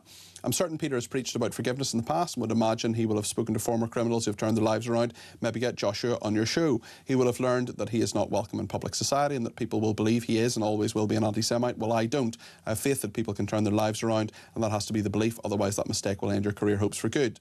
I love Linda Jubilee, but questioning why he wants to be a councillor is quite unfair, is the implication that he has nefarious motives. I know of parish councillors who took on the role at a young age. Why? Because as a teenager he caused all kinds of trouble around the village, even set fire to something and caused all kinds of kinds of harm. Why do we think he's a councillor? Because he wanted to make good on the harm he did, not because he wanted to do more harm. And Labour can hardly take the moral high ground on this when most of them campaigned to get Jeremy Corbyn elected on 2 occasions, who themselves had a former neo-Nazi as a councillor, and have just readmitted Diane Abbott to the party after a series of comments, including recently described Russia's invasion of Ukraine as NATO's campaign against Russia.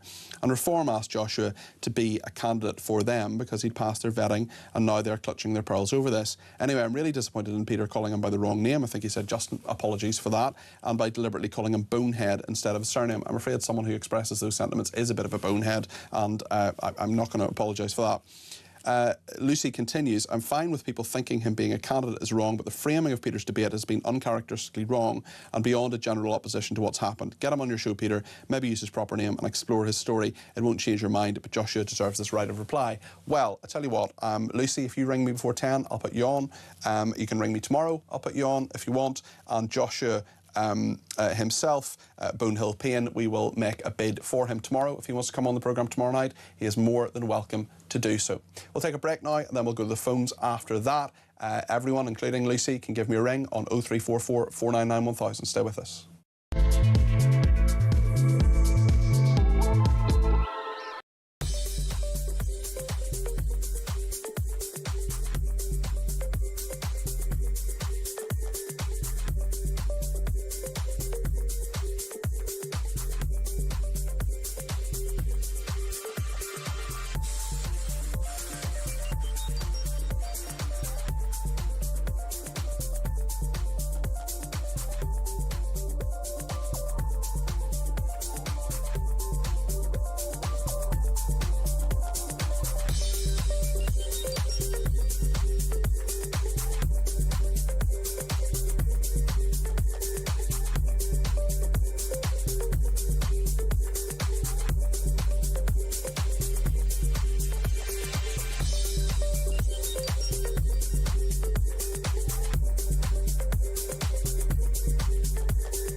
.9,000 people are leaving Morocco because apparently it's war-torn.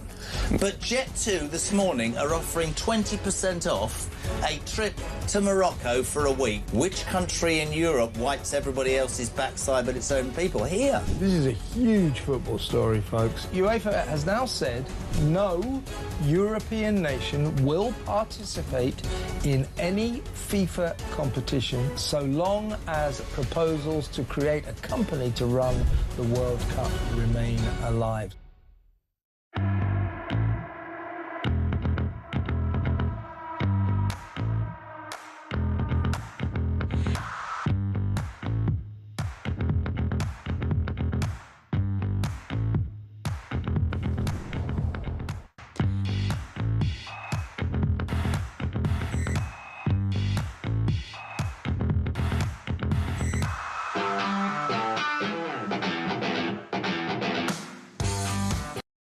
Across the UK, on DAB+, on YouTube, on your mobile, and on your side. This is Talk. Well, it's nearly at 400,000 on the PC Andrew Harper petition. If you're thinking of signing it, you know, it'd be a good time to do it. There have been 264,000 people today. It's nearly at 400,000. At the moment, we just checked a few minutes ago, 882 signatures. Wouldn't it be great to get it to 400,000 even by 10 o'clock? That would be fantastic. So if you go to change.org, or indeed if you go on my Twitter at Peter Cardwell, you will see I've retweeted it a few tweets down, the change.org thing, or just literally put in www.change.org or Google change petition Andrew Harper, and it'll come up and you can sign it if you want to. It is a really, really important thing, I think, to send that message. I've signed it myself and I would urge you to do so. It's now 397, 136. It is very, very close. 9 minutes until the end of my programme. I'd love to tell you before I go that it's got to 400,000. I know that the top team behind the glass are keeping a very close eye on that. Let's go to Caroline in London, who wants to talk about reform and restore. Caroline, you're very welcome to the programme. What would you like to say? Hi, Peter. Well, it's actually about all of them on the right side. Okay. I'm personally really disgusted by Kemi. All I've heard her lately is talk about to do a deal with Labour, criticise Farage all the time, and then she makes this remark today. There's no excuse for it. It's ridiculous. I don't care really how good she is at PM. She's also, I feel she's very lazy. She doesn't meet any of her constituents. I went to see her once. I'm not a member of the Tory party. Are you her constituent? No, I'm not. No. I mean, I don't think you would be. She hasn't got a London constituency, if I remember correctly. It's in Essex. No, but she came to do something near where I lived, and I went there, and she literally didn't say hello to anyone, walked all the way through. She didn't even know why she was there. It's about saving Cruz Hill in Enfield, and she didn't even know why she was there. But apart from that, I am a Rupert Lowe fan, and I have to say, lately I have been feeling sorry for Farage, but I'm really... I don't know what the word is, disgusted really with Rupert and Farage. If they were really seriously going to talk about doing something together, they should have done it in private and then come out and made an announcement. It's like schoolboy politics. I don't know if I trust any of them, but the state of this country, with everything going on, the release of the prisoners, about this whole thing, this horrendous police officers' releases, and Andy Burnham's on holiday, and there's all this gaslighting throughout the country, and Shabana Mahmood coming out with total, utter lies. Where are we going to go? If there's an election in November, which I personally think is going to happen, trouble is not even the word, Peter, and I don't understand why the right side of politics can't be grown up and do something, and it must be because of their egos. But we're going to be affected. Well, we'll see if there is some deal that can be done. Farage was talking about it the other day. Caroline, thank you. Let's go to Mark in Lincolnshire, and I know Rupert Lowe is on his mind. Mark, you're very welcome to the programme. What would you like to say? All sorts of things are on my mind, Peter. Hello, all right. Hello. Hello. Yeah, just really quickly on this neo-Nazi fella. Just wanted to. He says he's reformed. He says he's reformed, and so does Kemi Badenoch. He says he's reformed. He's done his time. He deserves a second chance. He seems to be doing things positive for the Jewish community anyway. But my question on it was: is he barred from voting? If he isn't... No, he won't be. No, he won't be. Nope. No. Well, so why, therefore, can he not partake in the full democratic process? He can partake in the full democratic process if he wants to. He can stand as an independent, as anybody can, or the vast majority of people can. The point, I suppose, is whether Kemi Badenoch should be defending him and saying that, well, you know, there's a high bar if you want to be an MP, but it's fine if you're a councillor. You can just be a former neo-Nazi. He says he's reformed. I mean, what do you think of her political judgment in all of this? I mean, not really much to say about Kemi and the Tories, to be fair. I think she's got better recently, and I've been surprised at what she's said and done today. Tell me about Rupert Lowe and what's on your mind about him. It was more about the upcoming Telegraph article by, I believe it's somebody called Alistair Heath, in which they're describing, properly attacking him. Unsurprisingly, reform-friendly Telegraph having another pop at Rupert. What a surprise. Yeah, apparently it's all to do with this, when he's mentioned in this deal with reform, you know, when he did that video. Yep.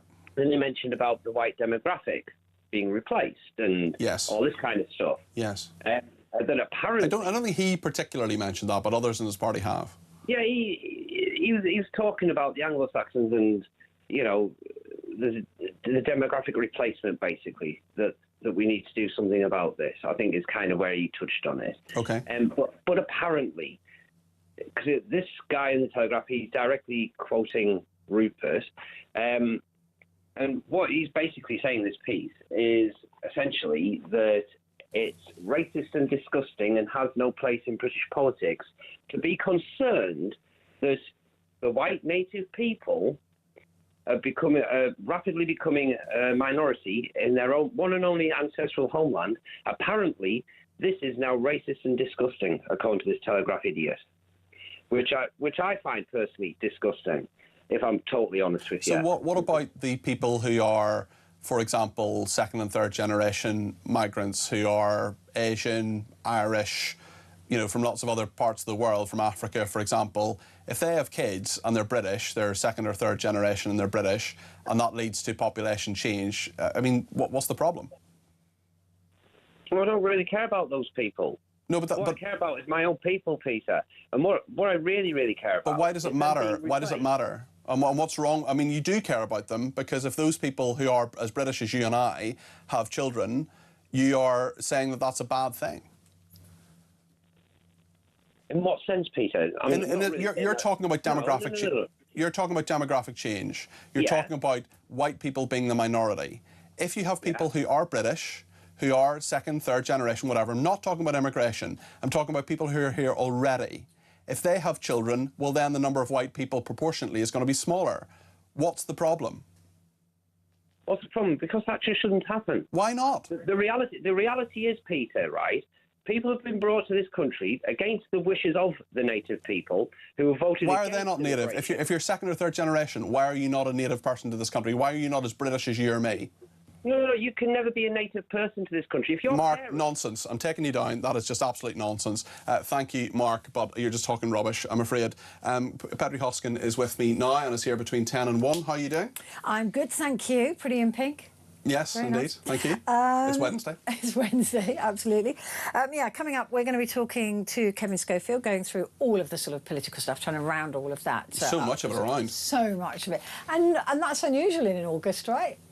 Yes, indeed. I mean, no silly season anymore. Silly season. Well, it is still silly season, but it's political silly season. Yes. We're also going to be talking about the latest in Ukraine as we see a real shift in the Russia-Ukraine war and how what the strategy is and what they're up to now. And then there's... do you ever do this if you're not feeling well? Do you ask Dr. Google? Yes. You do? But it's not a good... way to go down, especially when it's serious stuff. I remember a friend of mine had cancer, and I googled all the symptoms and stuff, and he said just don't do that, because you just be filled with sometimes misinformation as well. But it depends on the questions you ask AI, because then it'll end up telling you you've got cancer at the end anyway. Yes. So so I'm going to be talking to a GP about this and how GPs, because there's a big report that's come out saying that 1 in 6 adults now use AI as their doctor, which is causing all sorts of problems. The thing that annoys me is people go, that's carcinogenic. It's like, if you had broccoli every single day for the rest of your life, broccoli would be carcinogenic. Yeah. Everything eventually causes cancer. Everything.